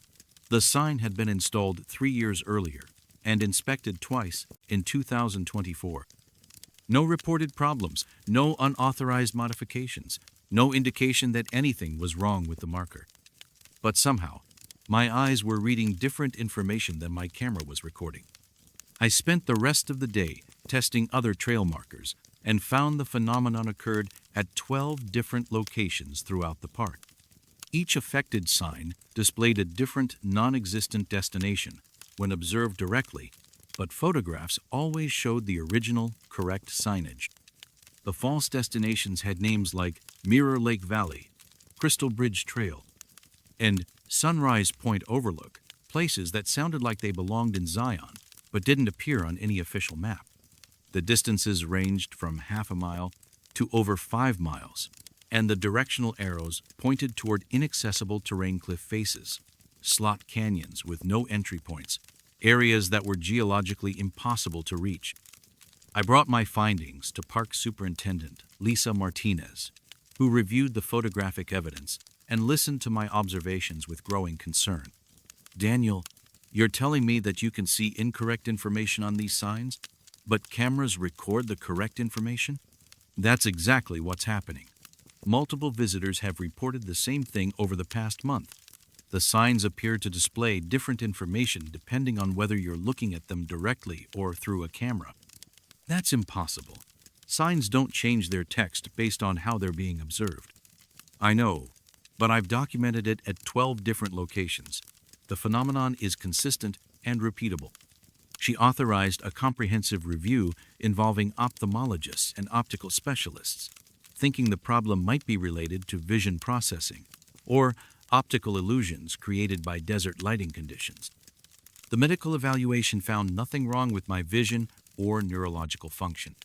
The optical analysis of the signs revealed no hidden text, no layered materials, and no physical properties that could create visual illusions. But the phenomenon continued. Every day, more visitors reported seeing impossible destinations on trail markers that photographed normally but displayed false information when read directly. In November, we made a discovery that changed everything. A hiker named Robert Walsh went missing after following directions from what he claimed was a trail sign pointing to Eagles Rest Canyon. His family provided photographs he'd sent via text message showing him at various points along established Zion trails. But the last photograph, sent from his phone 20 minutes before he disappeared, showed Walsh standing next to a trail marker. The sign in the photograph pointed to Angel's Landing, an established park destination. But according to his final text message, the sign was directing him to Eagles Rest Canyon, 2.1 miles through terrain the photograph showed as impassable cliff face. Search and rescue teams found Walsh's backpack and water bottles at the base of a cliff in an area with no established trails. There was no evidence he had fallen. His gear was arranged neatly, as if he had set up camp and then simply walked away. But there was no place to walk to. The location was surrounded by vertical rock walls with no exit routes except the way he had come. The most disturbing detail was found by the search team leader. At the spot where Walsh's gear was discovered, someone had carved words into the sandstone cliff face: Eagle's Rest Canyon, 0.2 miles, with an arrow pointing directly into solid rock. The carving looked fresh, created with the kind of precision that suggested professional stone-cutting tools. But Walsh had been carrying only standard hiking equipment, and the search team found no cutting implements among his abandoned gear. After Walsh's disappearance, we installed security cameras at several locations where the sign phenomenon had been reported. The cameras recorded 24 hours of continuous footage, documenting every visitor who approached the monitored trail markers. The video analysis revealed something that made me request a transfer to a different park. The cameras showed visitors approaching trail signs, reading them for several minutes, then walking confidently in directions that led away from established trails toward impassable terrain. But every frame of camera footage showed the trail signs displaying correct, legitimate park destinations. The cameras recorded the visitors reading the signs, but they couldn't record what the visitors were actually seeing. The false destinations were visible only to direct human observation, never to photographic or video documentation. We were watching people follow directions to places that existed only when they looked directly at the signs that pointed to them. I've transferred to a park in Arizona where trail signs behave according to normal principles of physical reality. The Zion phenomenon continues to be investigated, but no official explanation has been found for signs that display different information to human eyes than to camera equipment. The trail markers remain in place, photographing normally while directing visitors to impossible destinations that seem to exist only in the gap between direct observation and recorded documentation. Last week, I received a call from my replacement at Zion. Another hiker has gone missing after following a sign that photographed as Emerald Pools Trail, but apparently directed him to something called Hidden Valley Springs. His family's photographs show him on established park trails, but his final text message described following a sign pointing to a place that doesn't exist. The search team found his camping equipment arranged at the base of an inaccessible cliff, with fresh carvings in the rock face indicating Hidden Valley Springs, 0.1 miles, with an arrow pointing into solid sandstone. I think about Robert Walsh and the others who followed signs that led to places visible only when you weren't looking through a camera. And I wonder if those destinations are real places that exist somewhere outside normal geography, accessible only to people who trust what they see with their own eyes instead of what can be captured and documented. Maybe the trail signs aren't malfunctioning. Maybe they're working exactly as they're supposed to, pointing toward locations that exist in the spaces between what we can see and what we can prove, leading visitors to destinations that are real only when observed directly and disappear the moment someone tries to record evidence of their existence. The question that keeps me awake is whether those missing hikers found what the signs promised them, or whether they're still walking toward destinations that stay just beyond reach, following arrows carved in stone that point toward places that exist only when no one is watching.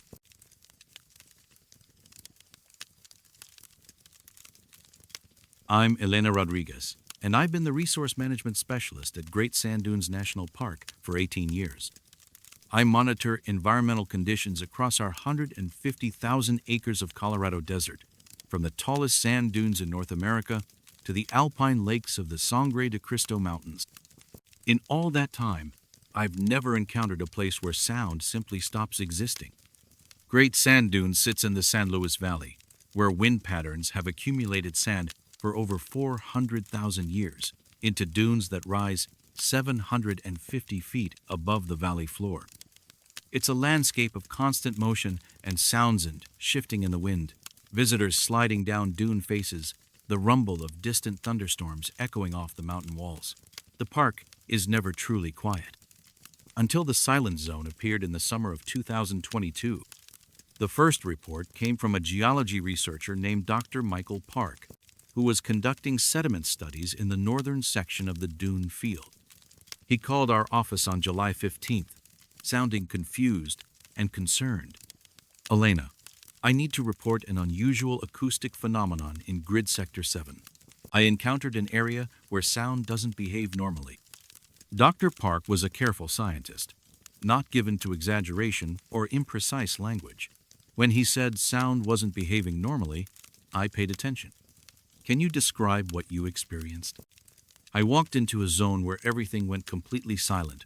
Not quiet silent. I couldn't hear my footsteps, my breathing, anything. When I tried to shout, I could feel my vocal cords vibrating, but no sound came out." I asked him about the size and location of the affected area. He estimated it covered roughly a 100-foot diameter circle, centered on coordinates that placed it in open dune field with no unusual geographical features. "Dr. Park, how long did the phenomenon last?" "I'm not sure. I couldn't hear my watch ticking, so I lost track of time. But when I walked out of the area, everything returned to normal immediately." I made a note to investigate when I had time, thinking it might be related to unusual wind patterns or acoustic shadows created by the dune formations. But over the next month, 3 other researchers reported similar experiences in different areas of the park. Always the same description: zones of absolute silence where no sound could be produced or heard, lasting for indeterminate periods before normal acoustics resumed. By September, I decided to investigate personally. I equipped myself with multiple sound meters, a GPS unit, and radio equipment to document any acoustic anomalies. I started my survey at the coordinates Dr. Park had provided, hiking across the dune field in the early morning when wind conditions were minimal. For the first hour, everything was normal: the soft sound of sand shifting under my feet, distant bird calls, the low hum of wind across the dune faces. Then I walked into the silence. It happened in a single step. One moment I could hear the normal sounds of the desert environment. The next moment all sound stopped completely, not reduced or muffled, eliminated. I couldn't hear my footsteps, my breathing, the rustle of my clothing, or the electronic beeping of my equipment.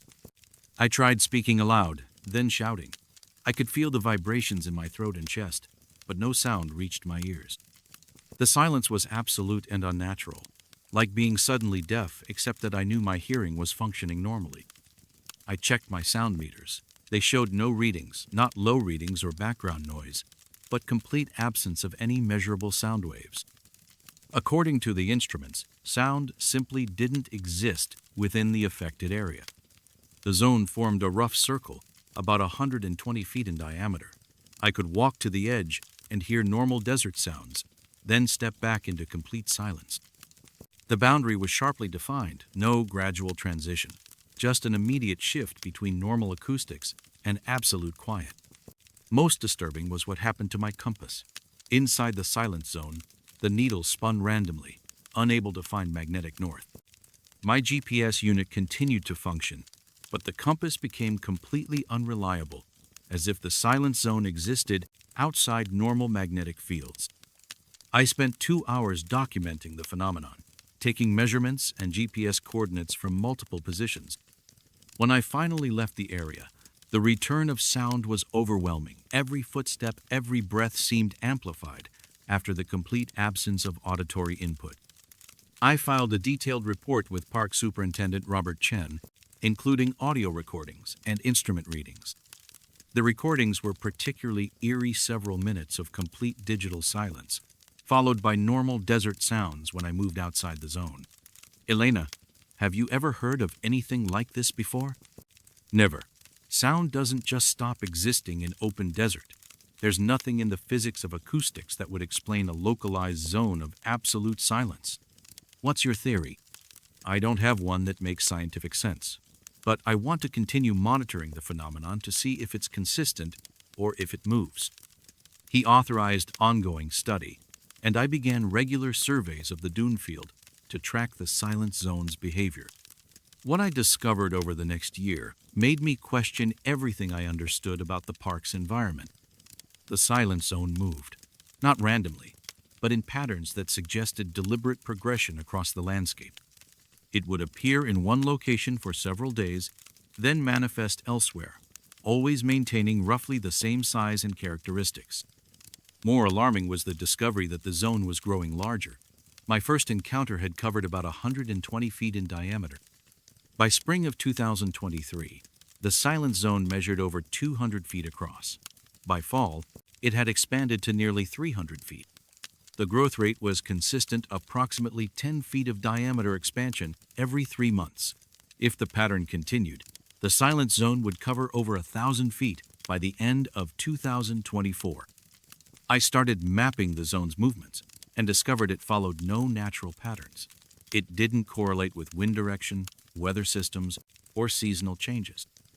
The silence appeared where and when it chose, stayed for periods ranging from hours to weeks, then moved to new locations according to no logic I could identify. But the most disturbing discovery came when I realized the silent zone wasn't just eliminating sound, it was eliminating all forms of electromagnetic communication. During a monitoring visit in June of 2023, I discovered that radio equipment, cell phones, and GPS devices all malfunctioned within the silent zone. Not just compass, all electronic communication and navigation tools ceased to function properly. It was as if the zone existed outside normal physical laws, creating a space where energy transmission of any kind became impossible. Dr. Sarah Kim, an acoustic physicist from Colorado University, joined my investigation in August. Her analysis of the phenomenon confirmed what I'd been documenting, but offered no scientific explanation. "Elena, this violates basic principles of physics," she told me after spending a week studying the silent zone. "Sound waves can be absorbed or redirected, but they can't simply cease to exist in a localized area without some kind of barrier or energy field. Then, what are we dealing with?" "I don't know, but whatever is causing this isn't natural. The zone acts like a perfect acoustic vacuum, but acoustic vacuums can't exist in open air under normal atmospheric conditions." Her instruments detected something even more disturbing. The silence zone didn't just absorb sound, it absorbed all vibrations, including seismic activity. Earthquake monitoring equipment showed that ground vibrations stopped at the zone's boundary, as if the Earth itself became perfectly still within the affected area. "The zone is consuming all forms of energy transmission," Dr. Kim explained. "Sound, electromagnetic radiation, seismic vibrations, everything that allows communication or navigation gets absorbed by whatever is creating this phenomenon." In October of 2023, we made a discovery that convinced me to recommend closing the affected section of the park. During a routine monitoring visit, I found fresh footprints leading into the silent zone, but no tracks leading out. The prints belonged to hiking boots, size 10 or 11, from someone who had walked deliberately toward the center of the zone and then simply disappeared. We launched a search operation, but no missing persons had been reported. The footprints didn't match any of our staff or known researchers. Someone had entered the silent zone and vanished without leaving any record of their identity or exit. A week later, we found more footprints, 3 different sets, all leading into the zone, none leading out. Each set of tracks stopped at different points within the silent zone, as if the hikers had simply ceased to exist.